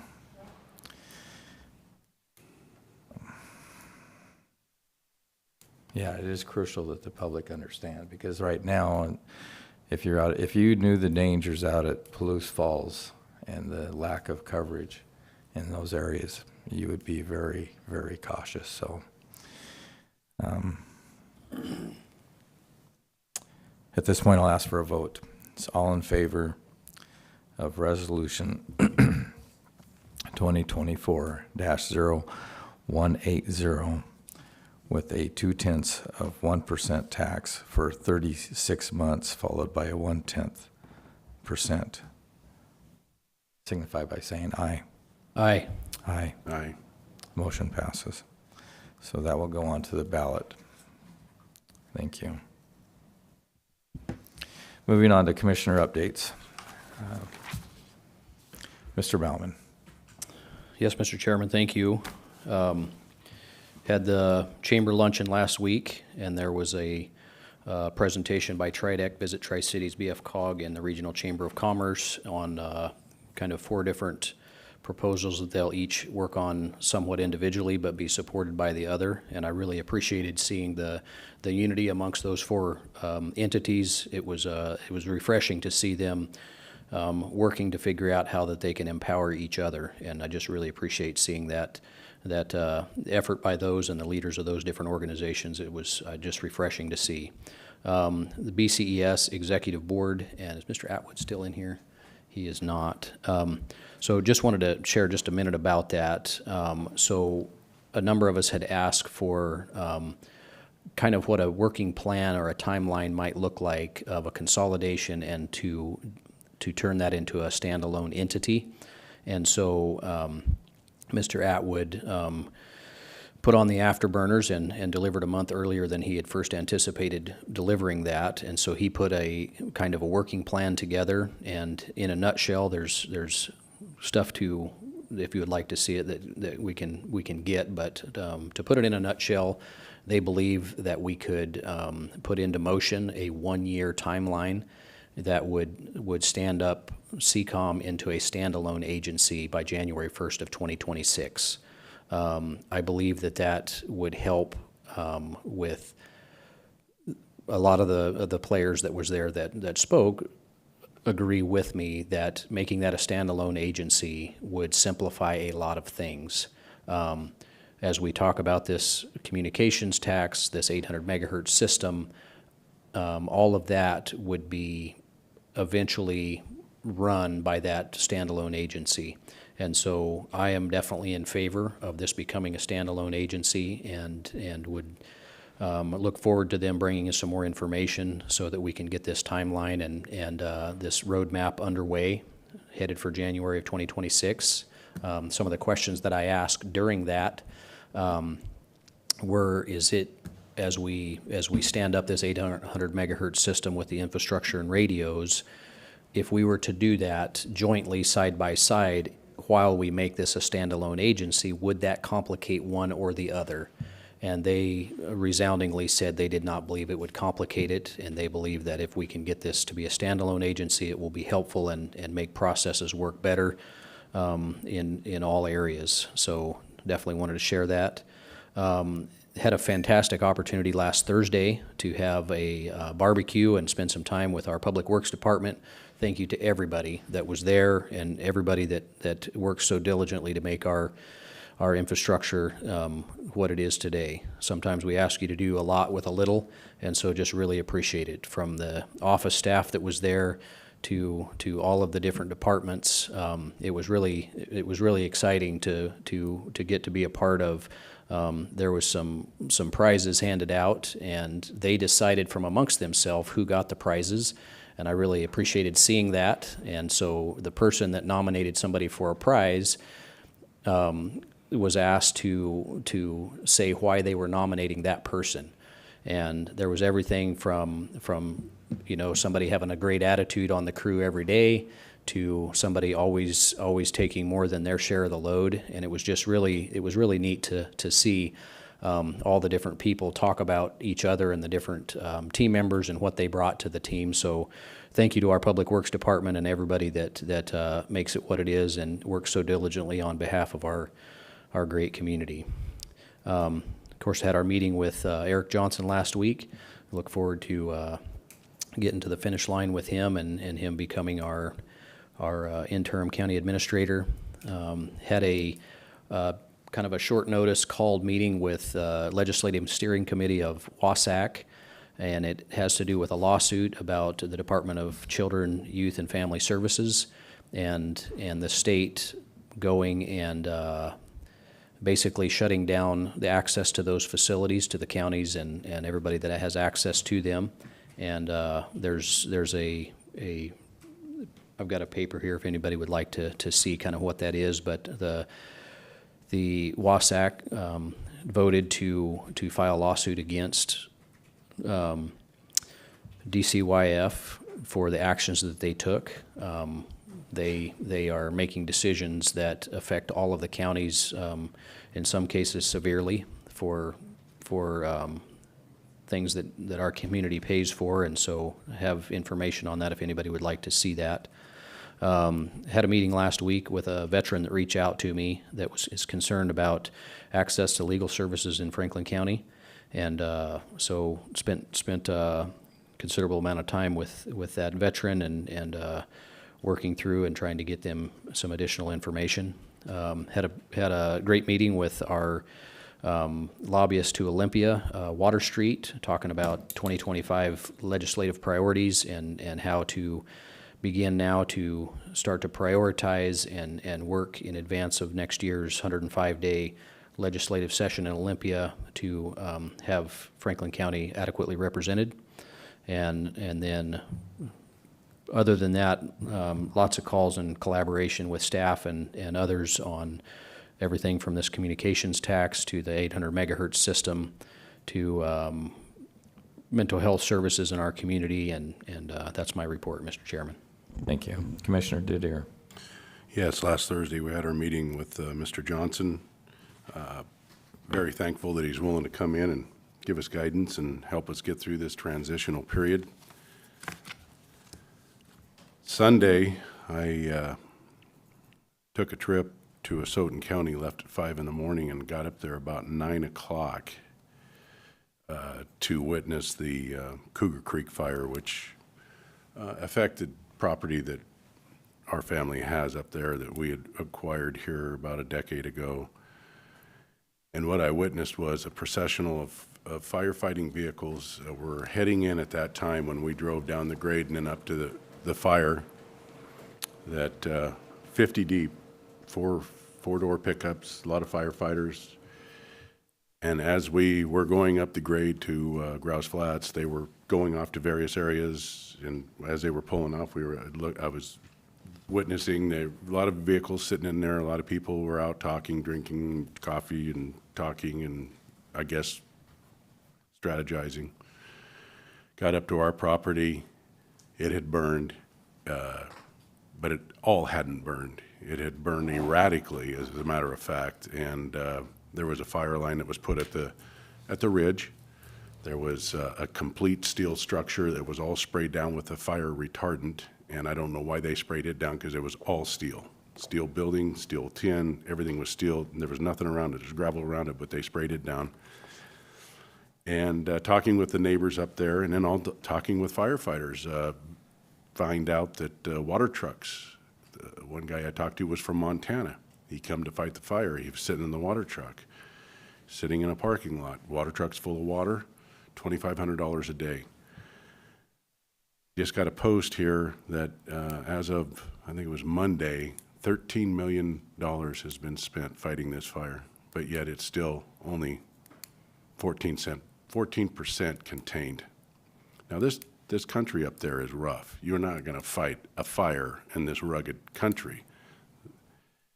Our fence, the gate was taken down, the fence was cut in 3 different areas. They were all over private property, but they can't go on the wilderness, they can't go on U.S. forest land. But the private property owners, they can trespass all they want. I think we really need to address this, and I brought a gentleman sent me a letter about firefighting, and I appreciate the firefighters and their willingness to go fight, but we got to have a better coordinated plan than what we got going on right now. I asked a couple of the neighbors, it looks like a controlled burn that's taking place, because the bigger these fires get, we get federal money. It all turns out to be about money. And this is a travesty. So it was very disheartening. I was really upset because I didn't really see anybody fighting fire. Saw a lot of people, but not a lot of firefighting going on. Workforce development yesterday, met with Mike. Thank you, Mike, very much, because very informative. And then met for the benefits package. And I think we can make some really good headway there on this benefits package with our new plan. So that's my report for the last week. All right, thank you.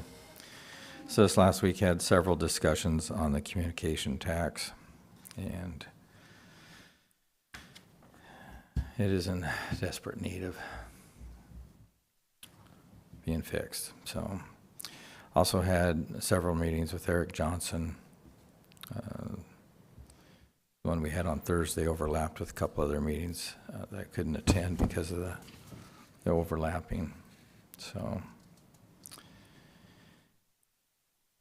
anyways, I just want to mention too that tomorrow is the deadline for the Booker auction for all your Hapo Center horse stalls, panels. It is open bidding now, so if you're having interest or know people that are, please go to Booker auction, and the deadline it ends tomorrow. So that will be the end of it, and they will be sold. So if you have any interest at all, please visit the Booker auction website. And with that too, I had several discussions with staff and people from the community on, there were a few items that had to be pulled from the auction because of not being properly surplused. Not a whole lot of value in those items that were pulled, but there is interest.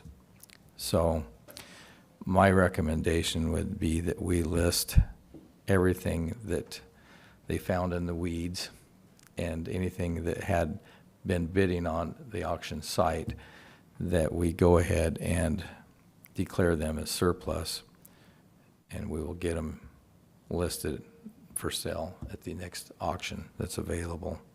Mr. Chairman? Yes. Along those lines, I believe there was one thing we could have added to it, and if we would have just put in the word miscellaneous, we could have sold them. And let's make this a learning experience that the next time that we add the word miscellaneous items, and then we could have sold everything. Yes, that's a great idea, because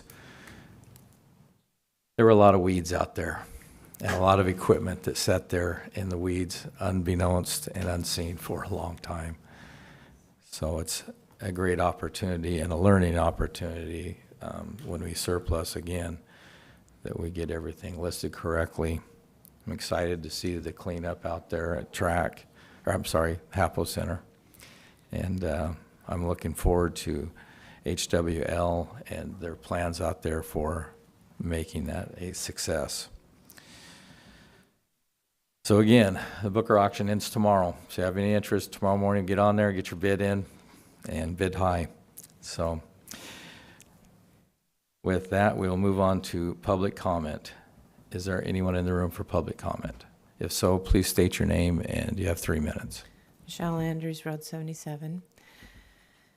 For this joint county communication system, there is the people's money sitting over in Benton Franklin Transit.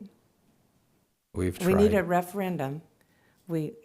I ask you go back and try again. We're down to the dire straits. We know what the numbers are. We're much closer. Work with your Benton commissioners, and that's the people's money. It should be applied to this. There's a higher need. So back to the county administrator, we had a gentleman that applied with 30 years experience. He was overlooked and picked. You had Michael, and you had confidence that he could do it, but he didn't meet the minimum requirements. Again, that was a decision made by this board. And I am sorry, but there's accountability for everybody, anybody in office. It's just like the firefighters taking the extra hazard pay for managing a fire. My husband's a retired firefighter, and he hates it. My brother was the public information officer for 5 states. He was a ranger in Montana. They all hate it. But this is coming from the federal government through Democratic leadership in this state and others. And the people's stuff burns.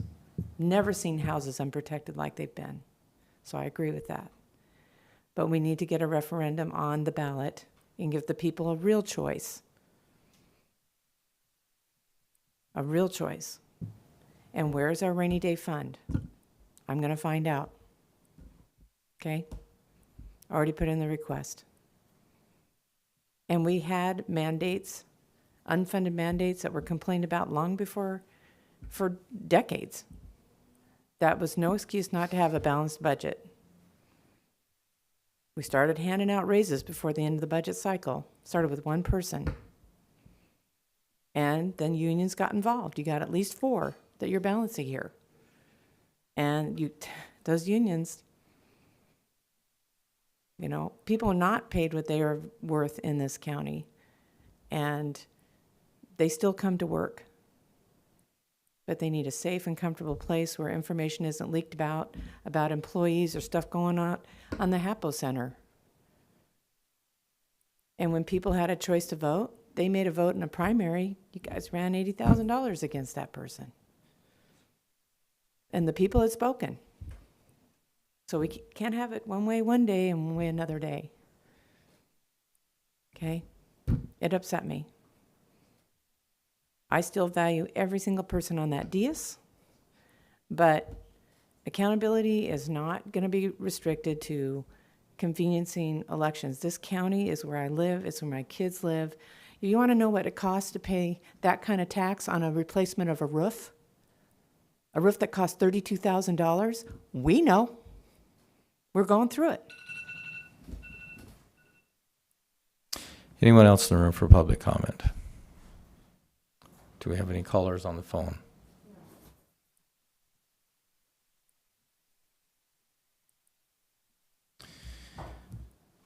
Jeff, do you have any executive sessions today? There is need for an executive session. This would be under 4230-110, 1I, potential litigation. About 20 minutes. Okay. Also, we should have an executive session on the, Before we do I don't have the form in front of me, but evaluation of public employee. Is that not part of that? It is, no, you're right. We do need to consider doing some sort of public outreach to get a pro-con committee for the resolution that was passed. If not, that duty falls to the auditor's office, but in speaking with them, we have to make our best efforts to, solicit members of the public to be part of those committees. Can't be any elected officials. No, it should be, at least not within the county. That's the caution, is making sure that we don't use our positions, because we're publicly funded Yep. positions, to advocate one way. We can provide information. Yep. Yeah, we should be part of the advocacy role. Sorry, my mic wasn't on, right. Now that it's a ballot measure, we'd want to make sure that we adhere to those PDC rules against using our public office or position to advocate for or against a ballot measure. So I believe that Mr. Miller offered to lead the pro committee. And so I don't know what that process looks like to solicit somebody to lead a con committee. I think maybe just having something on our website might be sufficient, saying, hey, this is going to be on the ballot. If members are interested in being on either pro-con committee, please reach out to us. Just something like that. But I think the timelines also are August 6th, next week, where we'd have to identify that person, or it triggers the appointment through the auditor's office, so either. That's correct. So we do have some time. I believe Commissioner Bauman's correct. I believe Mr. Miller had indicated previously a willingness to head up the pro committee. And so if he's willing to still do that, I guess the board could pass essentially that appointment today, contingent upon that being acceptable. Just with the timeline, I would want to make sure that he would have notice, because he's going to have to draft that pro statement. We can't really be involved in that. I mean, we have to look at it from a legal standpoint. When these are proposed to the auditor's office, we'll have to coordinate with the auditor's office, advising the auditor's office whether or not either statement falls within the legal parameters. But that really should be an independent process outside of our involvement. And it's necessary for that, both pro and con committees to be established prior to August the 6th? If not, then it falls to the auditor. So it is common for there not to be pro-con committees, and then it falls to the auditor's office, to the elections department, but we are required to use our best efforts to find them. I mean, there could very well be nobody who is willing to be on a con committee. They may oppose the measure because they don't like taxes, but they may not want to be on the committee. So we just use our best efforts and And I mean, the same goes for the auditor's office. Do we need to take any formal action or instruct the staff to put that on the county's website? I think just a simple motion maybe would be sufficient. And I guess the question Or is. directive. Yeah, and I guess if Mr. Miller has already made that intention known and he's capable of being on the pro committee, the board could consider the appointment of him to that committee. If the board has any information about any other person that's willing to do a con, the board could put that person, establish it as well. Okay, so would it be more proper to have asked somebody to reach out to him if they're able while we're in executive session and then take this action after the executive session? Is that more proper to ensure that he is in fact? I think what we could do is we could either take a quick break, we could reach out to him, confirm that information, then report back to the board, and then the board could take that under consideration in open session. Prior to the executive session? I don't think we need to do that. I think that the board could just simply, before the meeting, if the board's anticipating taking action, I know the board sometimes likes to do that before, so that way if people don't want to wait for executive sessions, that they can leave or weigh in on that. If the board would like to, maybe a 5-minute recess before we go into executive session, we could reach out and confirm to Mr. Miller. I don't know if you have information that can. So I'll confirm for you that he is the pro representative. Wants to be the pro representative. He just couldn't be here today because of found a CPA. I don't know if I'm using the right word, the pack that they're going to have to on his way on the pro side. I'll have to try to reach out to him.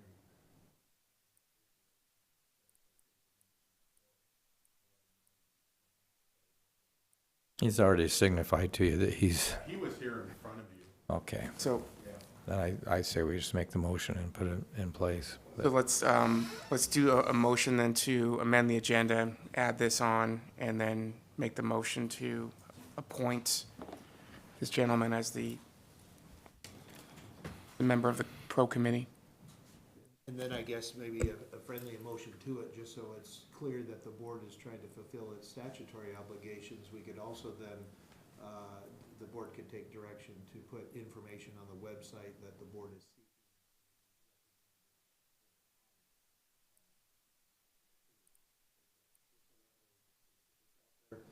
We're doing what we can in the short timeline, and then if anybody comes forward, if not before next week, the auditor's office would then have a name.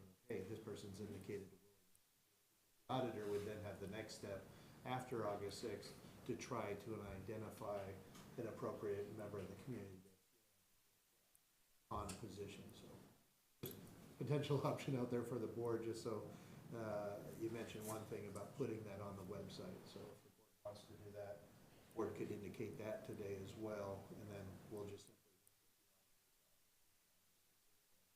their due diligence. All right, thank you. With that, I'll entertain the motion.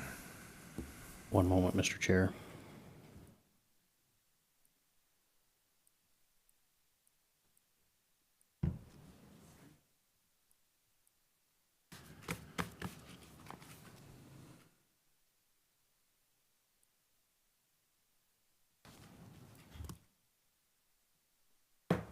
So, Mr. Chairman, I would move to amend today's agenda to add to it consideration of appointment of a pro representative to the tax initiative. Second. There's been a motion and a second. All in favor signify by saying aye. Aye. Aye. Motion passes. So, Mr. Chairman, I would move to appoint Mr. Miller as the pro representative for what's the term I'm looking for? Maybe we should probably use his full name. Rick? And then it would be the pro committee for the communication tax ballot measure.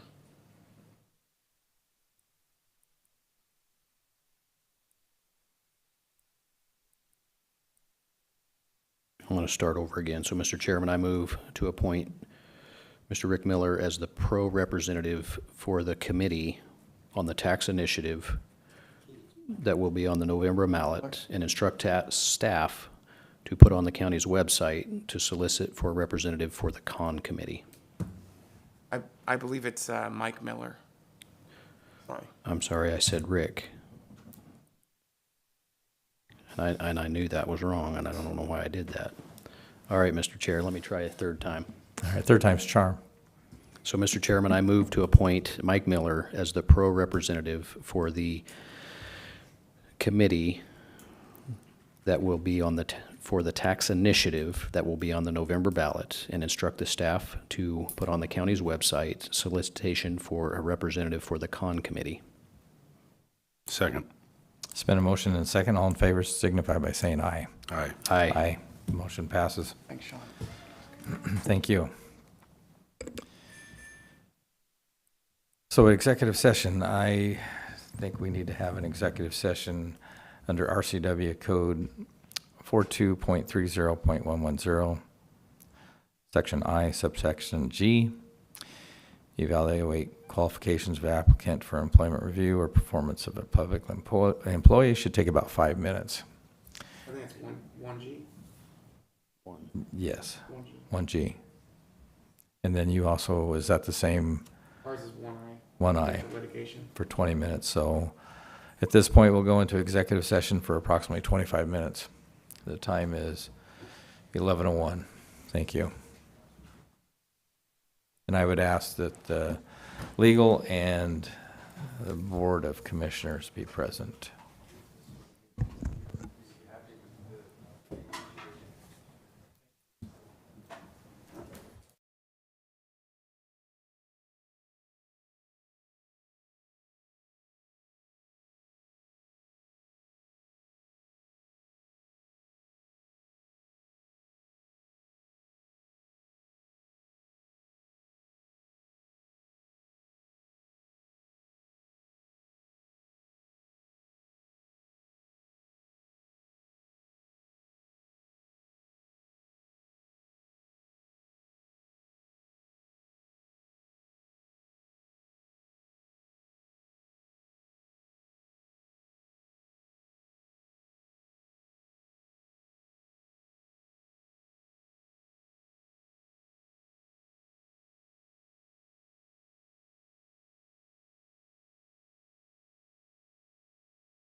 So how much more time?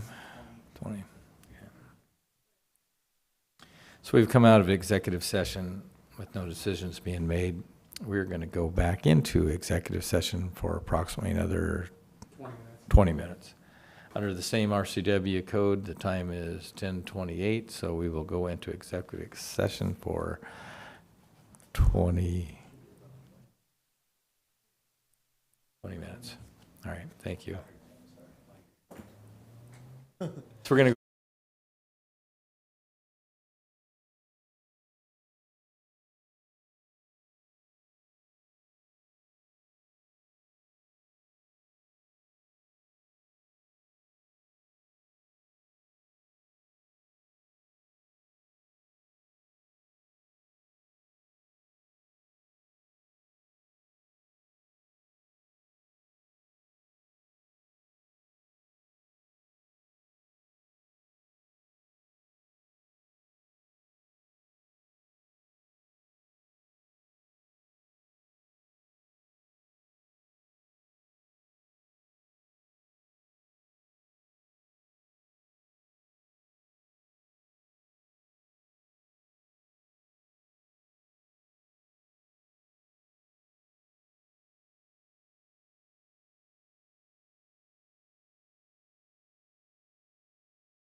So we've come out of executive session with no decisions being made.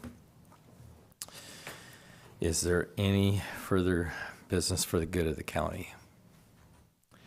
Hearing none, this meeting is adjourned. We are going to take a 5-minute recess, and then we will start with the workshop agenda. Thank you.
And at this point, I will call the workshop to order. Approval of workshop agenda. Mr. Chairman, I move for approval of the presentation of an IKRA presentation, which is our only workshop discussion item today. Second. Approval and second. All in favor say aye. Aye. Anybody here for public comment on the IKRA program? So we have to limit it to that item only, because it's the Anybody on the only item phone? on the discussion. Nobody on the phone. Anyone on the phone? No. All right. We will move forward with the presentation of the IKRA program presented by Wesley Harris and Ben Jelnar. Mr. Chairman, thank you. I appreciate this opportunity to speak to you about the IKRA plan. And I have online with me Marshall with HWL. And I had Ben Gellner on with us from Fringe Benefits, but I'm afraid he had a 1 o'clock hard stop. So for his information, we'll probably have to catch him on another meeting. And pretty much what Ben is the Fringe Benefit. He's the actual expert on the IKRA plan for questions that we might have had. So he'll be more than willing to come back and address those at a later time. And we're going to go ahead and pull it up on the... But can you see it on your... I think I'm sorry, can you see the presentation? Yes, we had somebody live and they muted themselves. Oh, okay, I'm sorry. All right, so... 1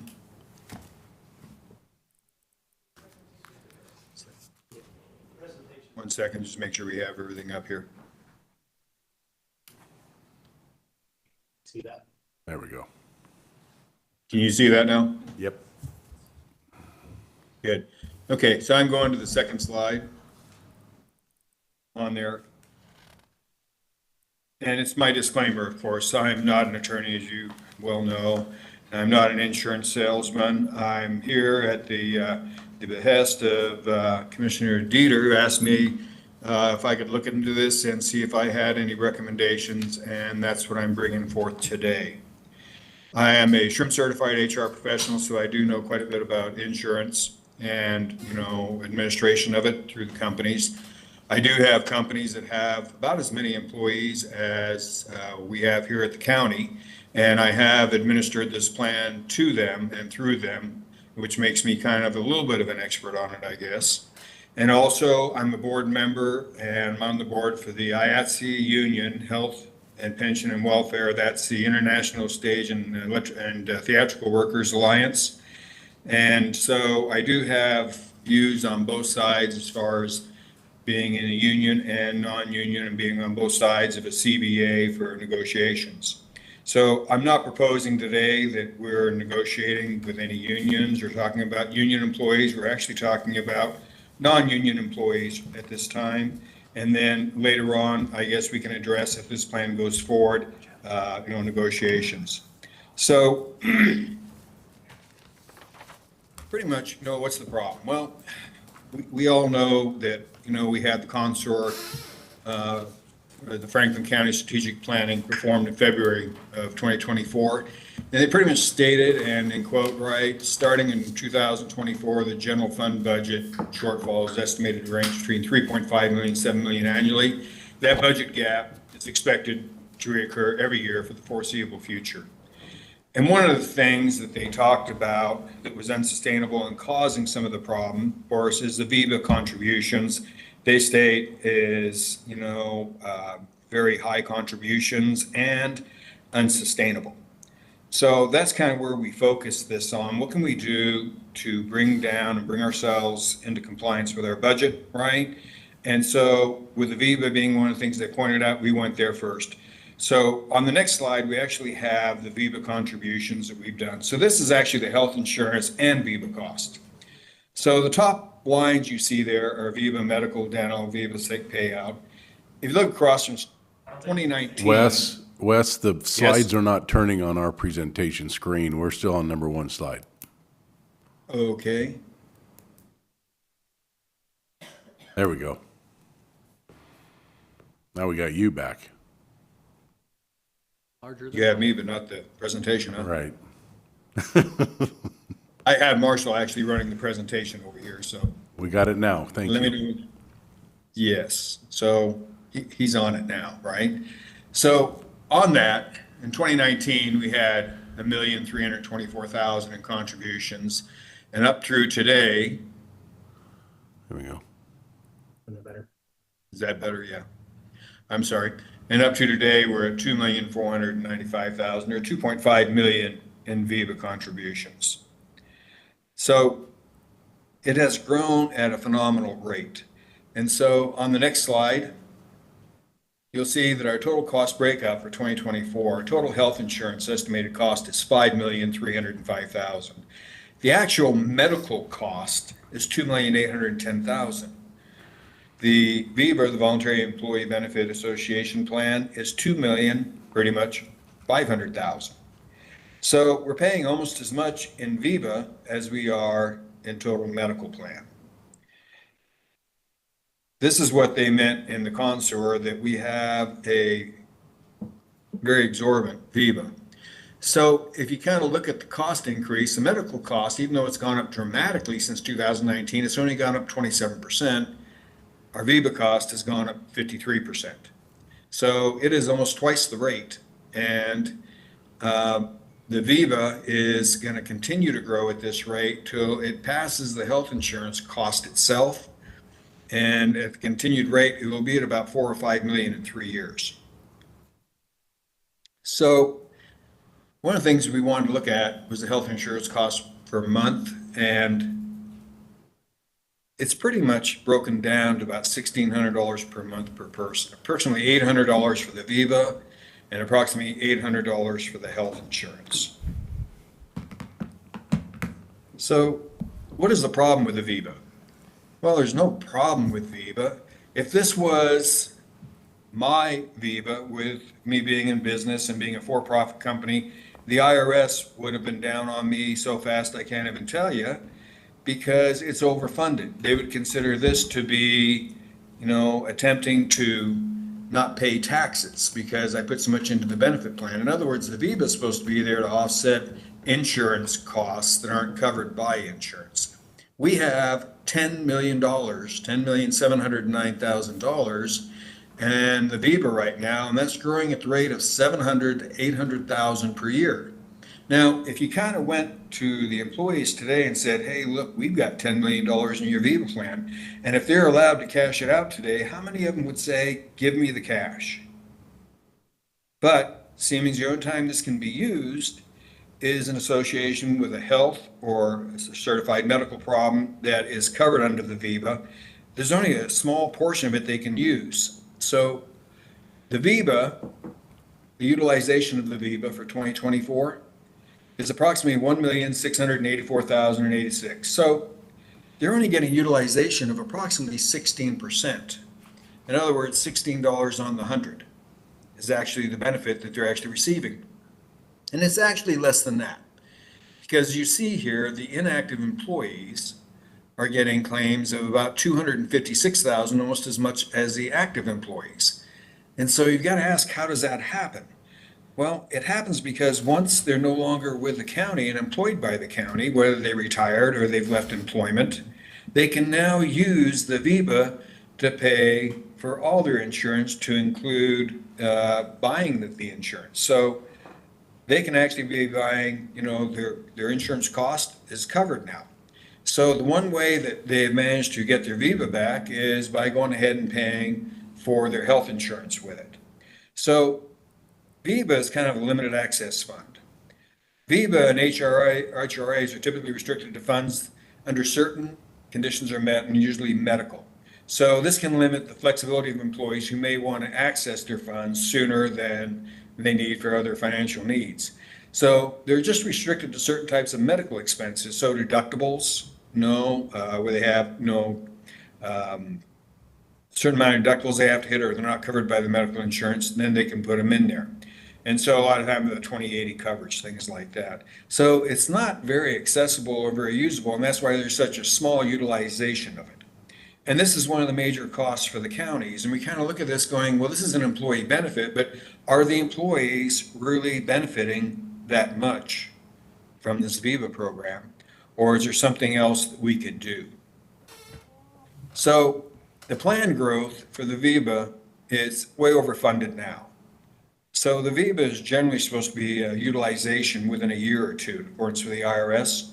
The Viva plan is being overfunded, and this will result in continued growth of the plan. And as it does, the utilization rate will actually go down. So as we're saying, about half of the utilization right now is employees who are no longer with you, who can actually access funds to pay their premiums. So only about half of that 16%, 8 or 10%, is actually being used by active employees. So we know if they realize, hey, I'm already actually getting $8 or $10 on the 100 that's being paid in actual benefits that I can use this year. And so to utilize the VIPA plan, right, if they are no longer in the county insurance, in other words, if we put them into an IKRA plan to where we actually give the employees cash benefits, they can go ahead and buy their own insurance on the exchange. And that way they could actually use the money that's in the IKRA to pay for their health insurance. And so the employees we provide them a fixed amount of dollars, right, that the individual can use to go on the exchange and buy their own medical insurance instead of providing them health insurance. And so that's the idea behind IKRA. Instead of us providing a one-time fits-all or 5 different plans that the employee can use, with the IKRA plan, we actually give the employee the money that would be spending for their insurance, and we allow them to go on the exchange and buy the plan that best suits them. So that's the idea behind IKRA. Now, the IKRA benefits are flexibility. Employers can offer different levels of benefit per employee class. In other words, a family plan, we could actually do a cutout for a family plan that could pay more than just a single plan. The attraction is retention of employees. A lot of employees, when they quit, have to go get new insurance. They also end up, shopping the insurance with the opportunities that they get, saying, what kind of health insurance do you have? Can you send it to me? And using that as part of their decision making, where if we tell them, we actually give them a health, benefit in cash, and they can go buy the plan they want, is something that's a lot more attractive to an employee nowadays. Control costs and risks. Right now, you don't know what your health insurance is going to next year until the insurance agent tells you you have a 15% increase in health insurance next year. We're paying a contribution rate, and let's call that contribution rate, $5 an hour. Let's call it $800 a month. We give that to the employees. We can plan each year if we were going to increase those contribution rates, instead of having the insurance company come to us and say, guess what, surprise, surprise, you have an increase in your insurance plan. It also takes us out of being in the insurance business, okay? One of the things with liability is the cost of, we didn't get somebody into the plan fast enough, the person came down with cancer, heart attack, whatever. Well, guess who's liable? We are. It is ACA compliant. It meets both mandates for minimum value and affordability. The tax efficiency is still there. So when the employee buys his health insurance through the exchange, he gets the same taxable benefits or non-taxed money as he would have before. Administration, like I said, it takes us out of the administration of the plan. The plan also has met with some great success over the past few years. Popularity of the IKRA plan, the growths, and you can see them, I don't need to explain them all, been huge increases between 22 and 23, 64% increase, right? Groups accepting large private employees, 144%. They've seen pretty significant growth in there. A lot of programs that we've done in the past, when we matched it up against the IKRA plan, we let the employees decide which way they wanted to go. They all chose to go to the IKRA plan. Next. So how does it work, right? So first of all, we will give, and this plan is adopted, and we're a long way from that. This is a really high level view of what this plan entails. Cash is king here, right? a qualifying full-time employee would receive $800 in benefit contributions per month. He would take that money and find a plan on the exchange and select a health insurance plan that fits the needs of him and his family. Now, in meeting and looking at that plan, he's going to have things like, honest to God, right now, guys, we're on a Cadillac plan. Great plan, fantastic plan. But what happens if the employee's 25 years old? He knows he's going to live forever, just like we all thought we would when we were 25 years old. And he just wants to get a copper basic plan for $300. This allows him to do that. What happens if he's a family man? What happens if he's got kids? What happens just him and his wife, right? It allows them to form fit a plan of 50 or 80 plans out there to figure out the one that works for him, that meets his needs financially and meets his needs for his health insurance. So once they find the plan they like, they go ahead and they select and they purchase the plan. They send to the administrator, hey, look, this is the plan I've selected. This is what it costs, right? They will issue them a credit card, and that money will be put on that credit card, and they will pay for that plan. So the reimbursement will come off a purchase card like they currently have right now. Also on that purchase card, they're allowed to go out there and get their other medical expenses, same as they do now, that are outside the reach of their health insurance coverage, deductibles, co-pays, things like that. Next. So how is the health plan paid for? If you have VIVA funds, so here you've got $800, okay? Because we're now giving you the cash and your fringe benefits, okay? You can take that money, go on the exchange, or seeing as you're no longer under the health insurance for the county as far as the current one under the VIVA, they can use the funds from their VIVA account to pay for their insurance. The money's used to pay for the plan and other medical expenses will be funded out of the pay that you receive in benefits also. So they got the $800. They used their money from VIVA to pay their premium. What happens to that $800? Marshall jumped in and said they keep it. He's right. Okay. So what happens if the remaining health benefit, right? What happens if the health insurance or medical expenses are less than $800? Say I got that $300 copper plan. What happens to that other $500? That $500 is kept by me, meaning the employee. I wish I could keep it. I don't, but they will keep it, right?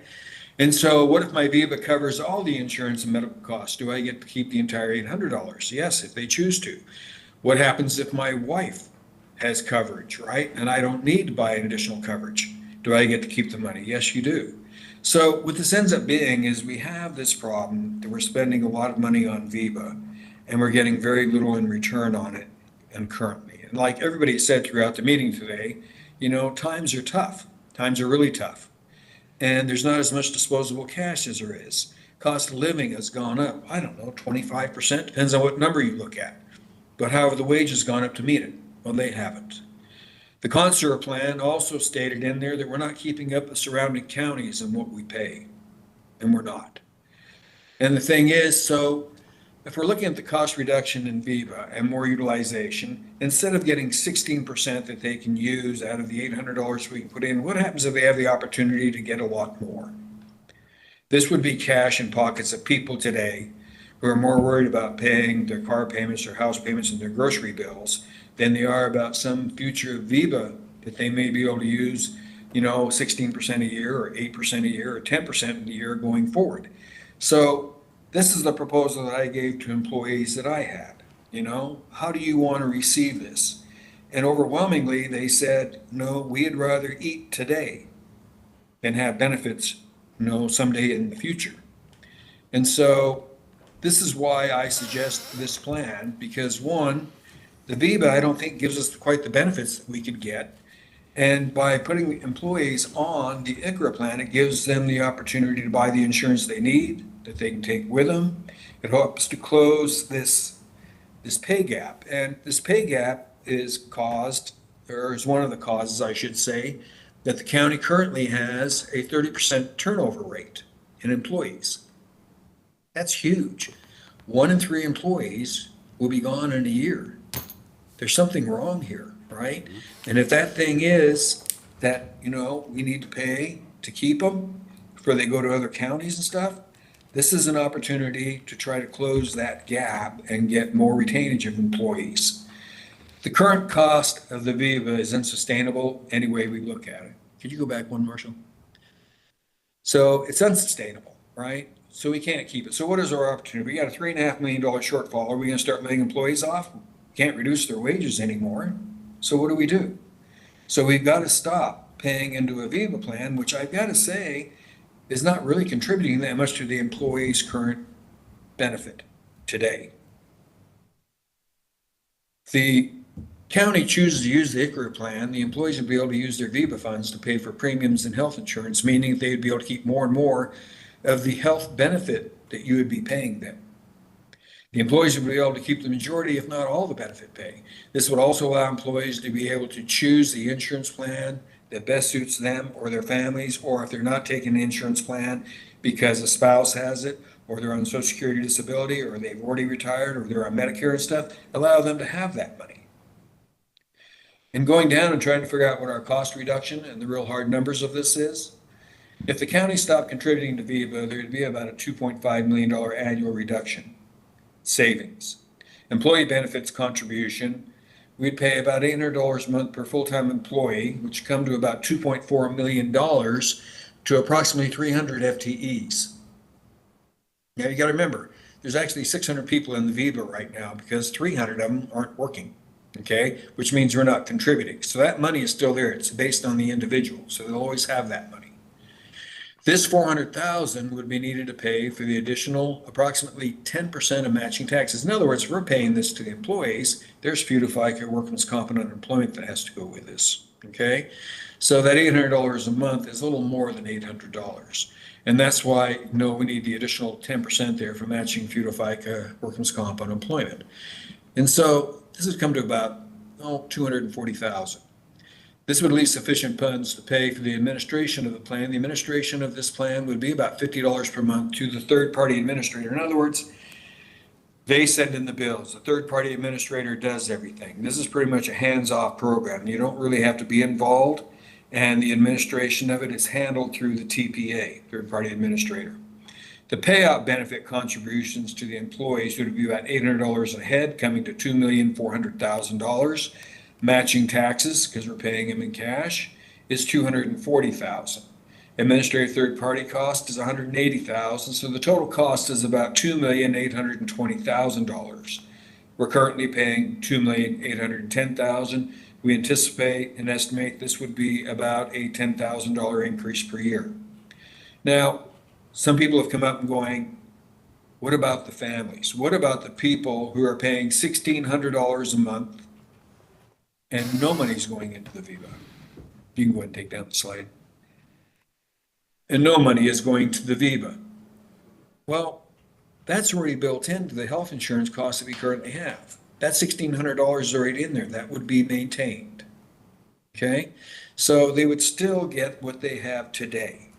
This is not taking or trying to take away from anybody anything. It's trying to get more money into their pockets today.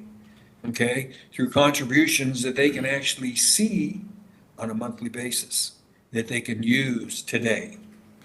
And also, the Viva program is really good in concept, and it's really good to get a little extra money to be able to cover miscellaneous costs that the health insurance didn't cover. But this is an unbelievable amount of money that has been put into this fund, and the utilization of it is minimal and getting smaller every day, and your costs are growing at a phenomenal rate.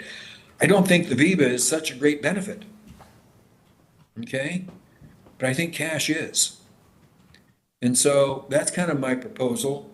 And commissioners, to your questions, please. Questions? Mr. Chairman. Yes. Wes, one thing when you presented this to me, you mentioned that after you leave Franklin County, and I think you said it in your presentation, you can take this insurance plan with you and keep paying the premiums for it out of your own pocket.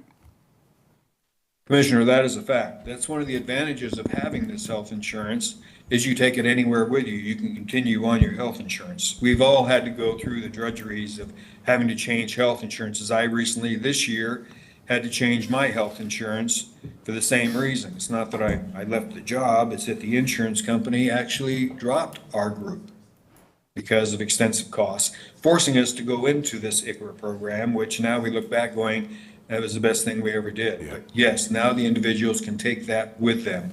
We don't have to worry about COBRA payments, and when my COBRA is gonna run out, and then what am I gonna do?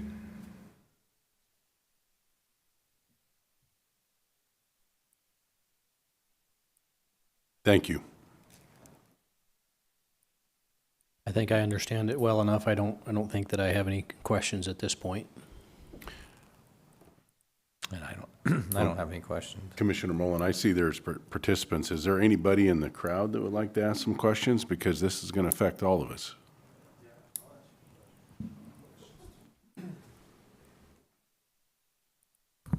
So Wes, one of the, can you hear me okay? I can hear you. So one of the questions that I have is the amount that's being presented. The idea that we're spending so much in VEBA, I just want to make sure that we're comparing apples to apples. I've heard that approximately $1,600 a month is what the county is spending for the individual health care cost if somebody is on a current plan. So if someone is having county-funded dental, county-funded vision, and healthcare costs, those costs combined along with the, I think the long-term insurance, that comes up to approximately $1,600 a month. So if that's Yes, the, one moment. We'll pull it up on screen Yeah. here, so we can look at that. This accounting that we're looking at comes from there. Yes, right there. This actually comes from, our accounting department, ours meaning the county, right there, prepared this for me. These are actual costs that we have paid over the years. And so when you're looking at the VEBA there, you can see where the VEBA medical, dental, sick payout, and VEBA paid comes to, per year and for the total 5 years. The $2,495,136 is the estimate for paying for this year. so what I'm trying to figure out is that if you have employees that are using the county's health insurance right now, they do not have this stockpile of cash, so to speak, in a VEBA account because their benefits, the county benefits that are paid to the employees are basically going to pay for their current health coverage. So I guess to compare apples to apples for the employees, I would like to know the plan that we offer. If I opt in for the county's provided medical, dental, vision, and all those plans, what does that cost the county? What does it cost the employee? Because if the employee intends to keep, like what you said, if they're given the opportunity to keep the same plan that's being offered right now, so status quo, if we're now saying that we're only giving that person $800, but it costs them status quo $1,400 to $1,600 a month, how does that employee then see this as a great benefit? Absolutely a great question, and I'm glad you asked it. And I can't see, Sean, is that you, bud? Yes. Oh, I'm sorry. Okay, yeah, I thought I recognized the voice there. So, that's an excellent question. It's exactly the one we looked at, right? So the health insurance cost that we're currently paying to this employee that has a family plan, for instance, okay? He's getting all $1,600 paid towards his health insurance. And on top of that, he may be putting up another $200, $300, or $400 more to get the total coverage of maybe up to $2,000. And so the question is, if we're reducing the amount that we're giving this family man down to $800, right?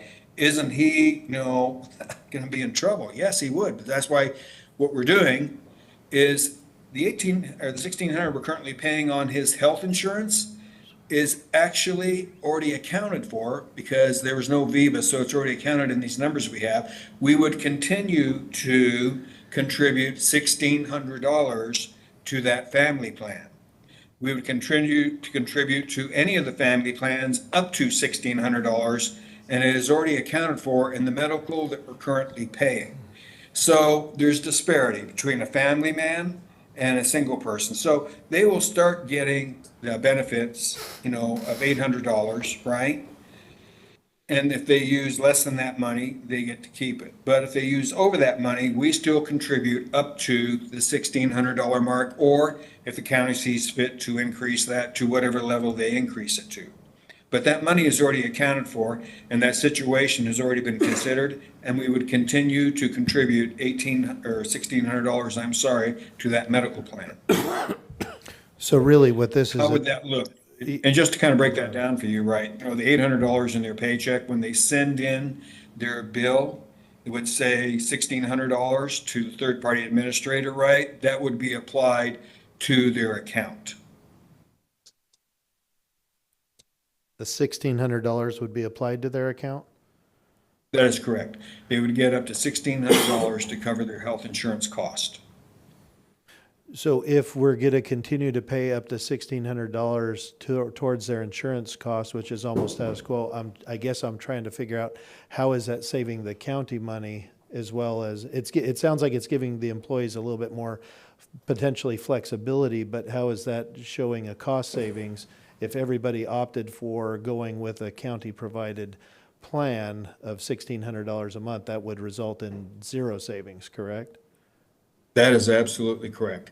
Okay. Currently, in accordance with the HR department, and I've talked to them at length, trying to figure out and determine what percentage of the people actually require, need, or are using currently a family plan. The number was around 10%. And so this single people out there and the other 90% of the people are not using that money. They're getting Viva instead. So we talked about in there that the plan can be form fitted towards, family plans, right? And we can say that we actually have a family, exemption in there, right? That would pay up to that amount. So we're not trying to take insurance away from anybody. We'll pay up to the insurance amount of $1,600, and on that health insurance and dental, you see the cost, it is already built in there. We're currently already paying that amount. So it's already in consideration. So it would be no different than we have today. And if everybody decided to get married and have a bunch of kids, and everybody went out and wanted to get $1,600 of health benefits, they could. I don't think they're going to be doing it. I think we'll still be around that 10% range. And one of the things that I thought was unique about IKRA, I thought the county really had to adopt a basically all or nothing approach where we'd have to all go to IKRA. You couldn't have basically the current plan that we have now, and then for those people that choose to opt out of the county's plan, that's where you would get this $800 to go shop for your own health care on the market. Is that your understanding, is that you either have the option of staying? I've got to tell you, so yeah, that's pretty much where I have to draw the line in my expertise, right? That's why I had the expert that was going to be on with us today, but because we ran a little bit long, he's not available today. Okay. So I can't answer that. That's a legal question, or somebody that has an insurance license, which I have neither. Okay. All right. Thank you. Appreciate it. Thank you.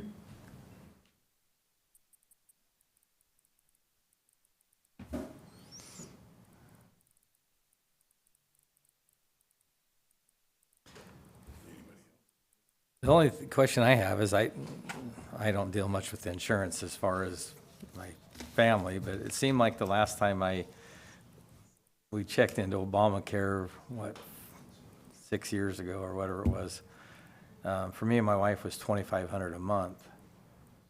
So I don't know where that would be benefit for someone of my age and with a spouse to take the $1,600, because I'd be paying out of pocket. So currently, excuse me. No, I'm just curious, unless I'm just misunderstanding it, but. Mm-hmm. Yeah, so currently the plan has a cutoff the way I understand it, and like I said, this is from information I've gained from the city, as far as their HR department, their accounting department, that the cutoff currently is at $1,600. Okay, and anything in excess of that the individuals are having to pay on top of that. And so I believed, somebody that had like a $2,000 or $2,500 plan, right? we're still gonna pay the same amount up to that 1,600, okay? But would And the- that's already built into these numbers. But would that Because it's what we're individual be able to get the current plan that the county has? So could he stick with so the plan that currently that the county has is actually on the exchange. Okay, And one of the things in workshop, and like I said, this is a high level, hey, look, here's an idea, let's see what everybody thinks about it. It might be a solution, it might be a waste of time. I don't know. It's just something that we have done in the past to reduce the same issues that you currently have that worked for us. And so people are not gonna make any more, getting more health insurance than they currently have today unless the county chooses to go ahead. And I can tell you that looking at the accounting end, and I'd want to go over it with the, the auditors and everybody, I believe that they could actually go a little bit more, right? And the 1,600, or let's call it even $1,800, that's going to go towards the family plan, in some cases wouldn't cover everybody. But I've got to tell you, that's a very, very small percentage, and it's not being covered now. So it's not that they're having anything less than they have today. all right, Russ, you have a question? Yeah, I have a question. I followed the VIBA thing pretty closely for a while. I've been an employee here for 10 years. I think there might be some, I guess, misunderstanding with the numbers, or maybe I'm misunderstanding them. Two things. So when looking at the presentation, the total cost for this IKRA thing stated it'll be about $2 million. So if we're cutting it from 1,600 to 800 for the people that are currently opting out, because it sounds like the people that are currently getting the family plans and whatnot would still stay status quo, then by cutting that simply from 1,600 to 800, that should reduce the total expense by at least 50%. That does not seem like that's the case on that presentation. So then my other assumption would be that the IKRA then is accounting for all FTEs, not just the ones that are opting out. And so then if the IKRA plan is taking all the FTEs and not for just the ones that are opting out, then really we're having people are going to double up on the benefit, where the $1,600 plus the $800, which in no way would be a cost savings to the county. So I guess the numbers don't really check out, at least from the short presentation, and just from what I understand how this works. Just to be clear, the people that are getting VIBA are currently getting the people that are fully opting out, getting the 1,600, they're not getting any medical at all. That's a replacement of their medical contribution. The cost to the county remains the same. Instead of going to the left pocket, and that goes to the right pocket, right? It goes onto a VIBA account, but that cost to the county is still there. Now with the IKRA plan, that reduces it from 1,600 to 800. That sounds like an appealing plan, and that probably would be a good cost saving to the county. But then that would be a 50% reduction, which then the total cost in the presentation is show that would be 2-point-something million. I don't recall what that was. Why is that? I guess is my question.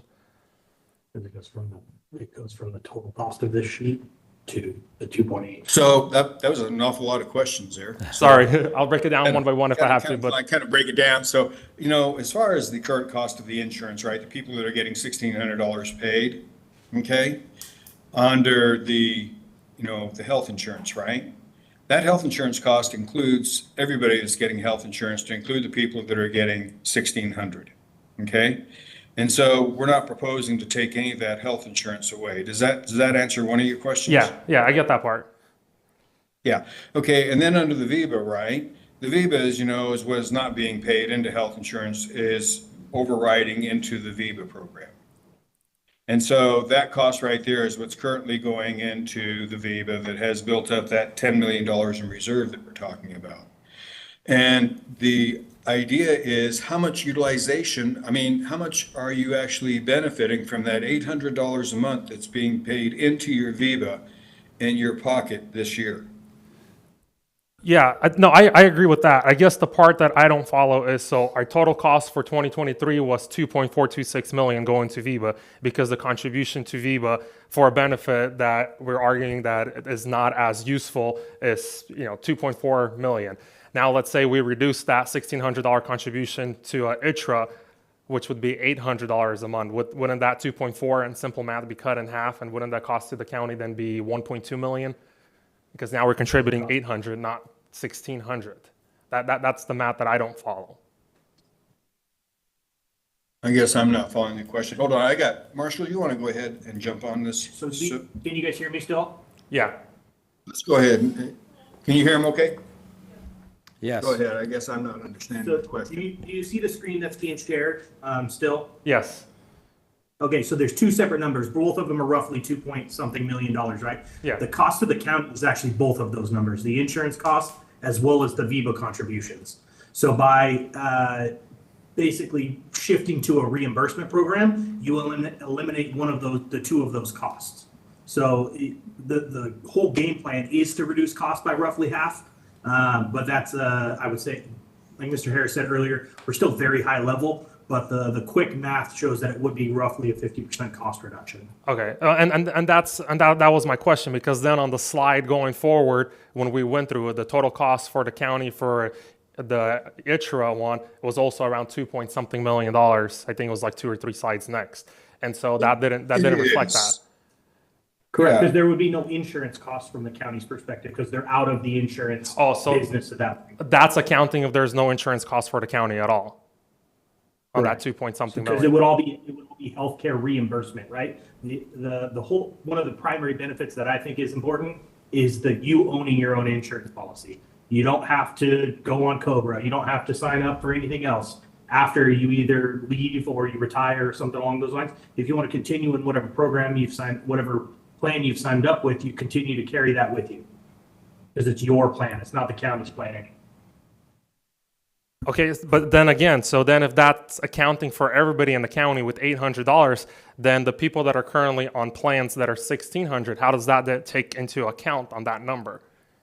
It The doesn't. people that are on the 1,600 plan, you mean like the family members who Sure. are getting all Yes. of their monies paid, and they got nothing into Viva.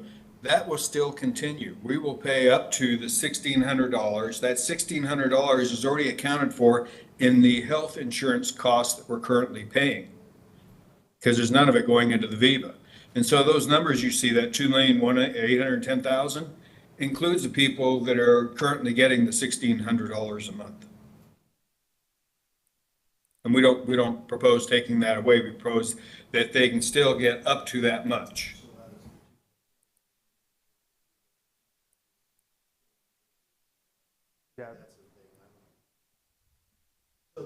So really, hey, Wes, if I kind of understand what he's looking at too. So if currently we're paying $2.8 million, the $2,810,000 at the bottom of the screen, that medical is assumed that will continue. What we're really talking about is changing the 2.495 number above, which is the VIBA contribution. So if we switch the VIBA contribution now to those people that want to opt out of the county's insurance, assuming we can do that, and go with the IKRA plan where they opt in for the $800 payment, what does that 2.495 number become with an adjustment of $800? I guess half, right? Because if it's Zero. Yeah. Say that again. Zero. So how do we do? The idea is stop paying the Viva. I And understand why do that. we want to stop So paying the Viva is, go ahead. I guess what I understood, and I think this might have been the question, is if we're paying 2.8 million right now for those that opt in for the county's medical package, the 2.495 number is for those individuals that get the $1,600 as a VIBA contribution, correct? Or 800 or 300 or 200, whatever the overriding expense But the above way their insurance. the way I've understood the presentation is that for those individuals that choose, either because they have health insurance from another family member or otherwise qualify to opt out, they will now not be in that $2.8 million, but they're now going to be receiving only $800, which is approximately half of the $1,600 that the county pays towards health insurance. So the number up on top of the screen will not zero out. It would actually just reduce in half, because instead of the $1,600 total VIBA payment, that's going to now drop down to $800 across the board. So any employee that chooses not to go with a county provided plan, the 2.8 million at the bottom, they're now going to get only $800 instead of $1,600. So that should drop the top number from 2.4 down to 1.2, approximately 1.25. Does that So you make could sense? think of it that way? I understand, yes. but also consider people, they would, if you're picturing it that way, there would also be people that are associated on the bottom number that want to receive cash instead. And maybe they're paying $900 or $1,200 on health insurance, right? And that would be reduced to $800 as well. So I guess there for- would be, if you're Oh, go picturing ahead. it that way, there would be reductions on both sides. So I guess really that's almost what we need to do is we need to almost do a survey once we have all these numbers and plans laid out there for people to really see the value of what you're providing. Because if someone is seeing that, wait a minute, I get $1,600 in benefits that I know I'm going to spend, whether I'm in the IKRA program or not, that might keep them into the medical program because they realize it's going to cost them an additional $800 out of their pocket, because now they're going to receive an $800 taxable payment if they opt out of the county's insurance and then go either find a cheaper plan on the market or not. My understanding is that if you're on the county's current medical plan, those kind of plans on the open market are going to cost you anywhere from $1,000 to about $1,300 a month. And that's, I think, another aspect of all of this that we'll probably need to gather so that we could present that to the employees so they realize if before they opt out of the county's insurance, they might want to know what that same kind of comparable plan is going to cost them on the open market. And I think that's part of the equation we all need to look at. Absolutely. This needs a lot more vetting, okay? This is one of those things that's a high-level plan. I can tell you that, I have done this plan, right? And it has worked for my companies. But, you're absolutely correct. This is something that needs to be looked at seriously. And that's why workshop, the way I understand the workshop, is that we bring proposals or ideas into it that will then continue to be vetted down through the proper departments. And so that these ideas can see if they have, any use at all. Like I said, the only reason I propose it this way is I've done these things, right?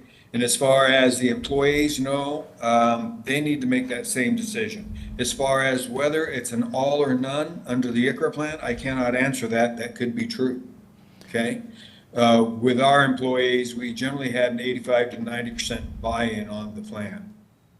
But how the county will react, I don't know. So like I said, it's just an idea. It's just a proposal that we bring to the table. It may have validity. It may need a lot more research. It may need some considerations and by the employees themselves. So I did have a quick question for you, Wes, if you have a moment to field another one. And this is Jeff Briggs. Good afternoon. Hey, Jeff. I think Sean kind of touched on this, but my question was really related to, do we know that the $800 figure, would that provide the minimum essential coverage, so the affordability, the value that we need? That's sort of under what I showed you in the one presentation, right? No, it is, considered under the ACA to be valid, right? Because it meets the two criteria. But like I said, again, I'm not a lawyer and I'm not an insurance agent, so I would hate to, to put my stake on that. But yes, and I hope it is, because I've got hundreds of people under the plan. So I'm kind of hoping I might be right. Well, I was going to say stuff's a lot cheaper in Idaho. I was just over there, and gas is a full $1 cheaper. I don't know if it's based on market. I'm like, gosh, it's probably free in Idaho, or $300. There you go. We did go on to the the state provided the fund, and go on there and look to see what these insurance rates and costs were. I think something like a copper plan for a single individual is like around $300, right? They did seem to me to be a little bit higher than what they are here in good old Idaho. And by the way, I don't have but about 10 employees in Idaho. Most of my employees are spread out across the United States, mostly back east. And so the plan, is actually a lot more national than it was local. But, it is real simple for anybody to go on to the plan online right now and look at the current plans that are available and see what their current costs are. And I would suggest that we do that and kind of look to see what the plan is right now that the county has that is on there and what the comparable rates are. If it's the same price, a little more, a little less. Mr. Harris, this is Stephen Bauman. A couple questions for you, if you will. Commissioner. I think you spoke to it a minute ago, of the presentation that you did of this plan to your employees. you're at over 90% have chosen to take this route. Is that accurate? That is correct. And then would you put that slide back up? Based on this presentation, I think let me see it so I don't misquote the number. So of the 2.495 million, that number would go to zero. The 2.8 million number would go to 3.2 million, which would be a remainder of 2 million in savings based on the way that this proposal has been laid out. Is that, am I understanding it accurately? That is correct. Now, as Sean brought to our attention, right? He goes, well, what happens if all, one employee has $1,600 all going into VEBA and has none of it going into health insurance? Is that going to change the numbers? Okay? And that's the one thing I'm saying that, I can only present the numbers that I have that I've received from the county. As far as, all I can tell you is that this is the amount that was paid into VEBA. This is the amount that was paid into the health insurance.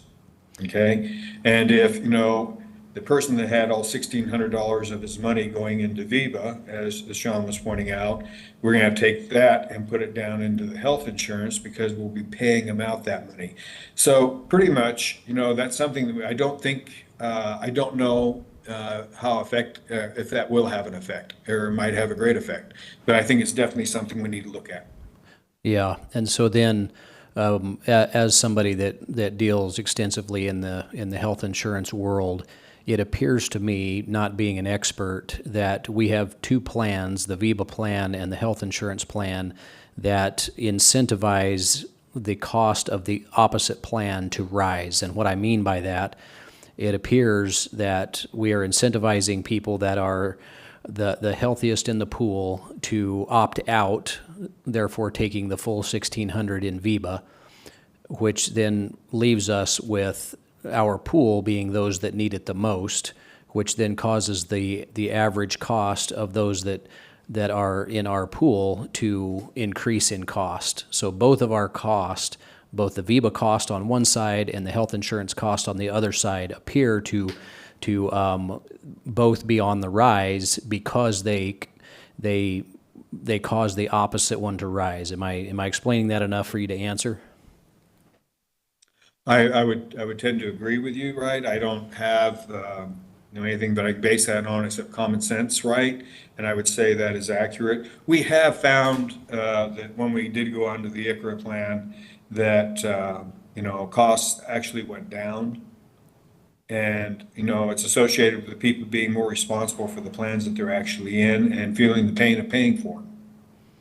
Yeah, I recognize that I was speaking in generalities, and I appreciate how that, everything cannot be equal, where that you may have a spouse that you can be on your spouse's plan, therefore taking the full IKRA plan, which would have your need for health insurance would be irrelevant based on that scenario. But as a whole, it appears to me that what we have set up today, both plans, the VEBA and the health insurance plan, would rise as a whole, in a common sense world, because they incentivize the other costs to rise. And so recognizing that we are on an unsustainable trajectory, I appreciate you bringing this, and I think that it's something, like you said, that needs to be vetted carefully through the needs that exist here. But yeah, we're on an unsustainable trajectory where we're at today. Yeah, the thing is we're looking at is, how can we bring, the accounting back into a line where it should be? And so with the VEBA being, one of the main issues, what actually is the benefit we're getting from the VEBA? What actually does the employee receive on an annual basis, right, from this amount of money that's being put away? And is that money, if it only ends up being 16 or 17% of the total contribution, would that not be better given in a form that they could use, 80 or 90% of it in a year? Like I said, if you went up to everybody today and said, would you be willing to cash in your VEBA? If we cash it in right now, I kind of wonder how many people would say yes. And if that's the case, then it makes you wonder, how much of this plan they're actually ever going to be able to use in the near future. I mean, in the end, it actually gets passed on to their dependents if, the plan survives them. Yeah, it's enlightening to see the percentage of usage today. And also, a big percentage of that usage is people that no longer work for the county. Either they're retired or they're gone and can get full benefit and use of the plan, where somebody that's currently in the insurance only gets a minimal use of the amount of the funds. And this would entail the people that are here that have a VIBA account already established with funds in it to utilize it at a more accessible rate and take the 800 in a salary increase. They could take the money as a health and welfare benefit, okay, which we, it's the same thing what you're saying is a salary. I just want to keep it defined as that is a health and welfare benefit that we're giving to them that they can use to purchase health insurance or food or make their car payment, or as you say, it appears to be a salary increase, which in, I think the average, $45,000 average employee, I'm not sure, that's the number I was given by HR, it could be more, right? That's a considerable increase because you're talking about almost $10,000 a year. Yep. Wes, this is And so Commissioner we're Mullen. just trying to find a way to reduce this cost, right? And yet still try to work on the other problems, like trying to get the employees, a little more income. Yes.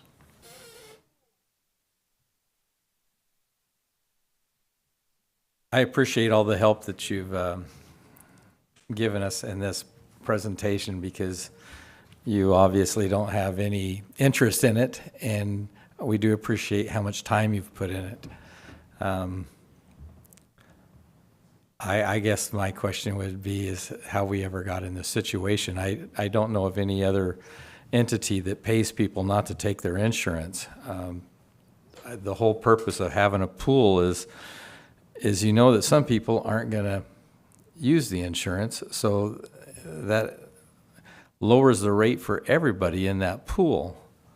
And now we're paying people not to take the insurance, and it's just unsustainable.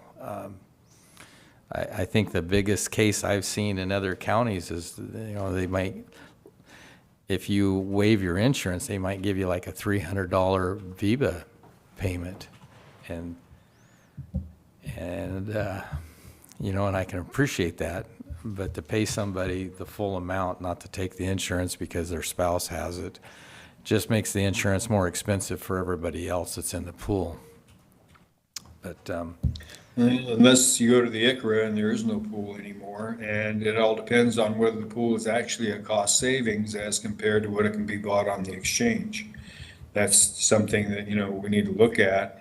Are we actually paying that much less because we pooled 300 people and we're getting, the value at a lesser cost as compared to what the exchange that has, tens of thousands of people, in a pool pretty much. All right. Is there anyone else in the room that has questions on it? Like I said, I just appreciate how much time and effort you and Wesley have both put into this, or Marshall. Absolutely. Because you've got no skin in the game, no benefit other than just helping us, and we do appreciate that. Because you've put a considerable amount of time into presenting this to us, so we do appreciate it. Is there any other questions in the room? Just want to thank them. Thank you very much. Yes, thank you. No problem. Thank you. All right. Have a good day. Thank you. You too.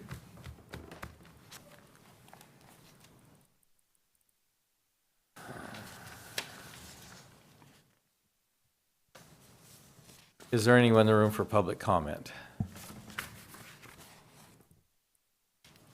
Hearing none, and is no other business? I just wanted to say that I really appreciate this workshop process. I think that it's been helpful for us as we've kind of ironed it out and gotten to be a more normal process. I think it's been helpful, and just really appreciate it. That's all. All right. This workshop meeting is adjourned. Thank you. Did that help you, Russ? I still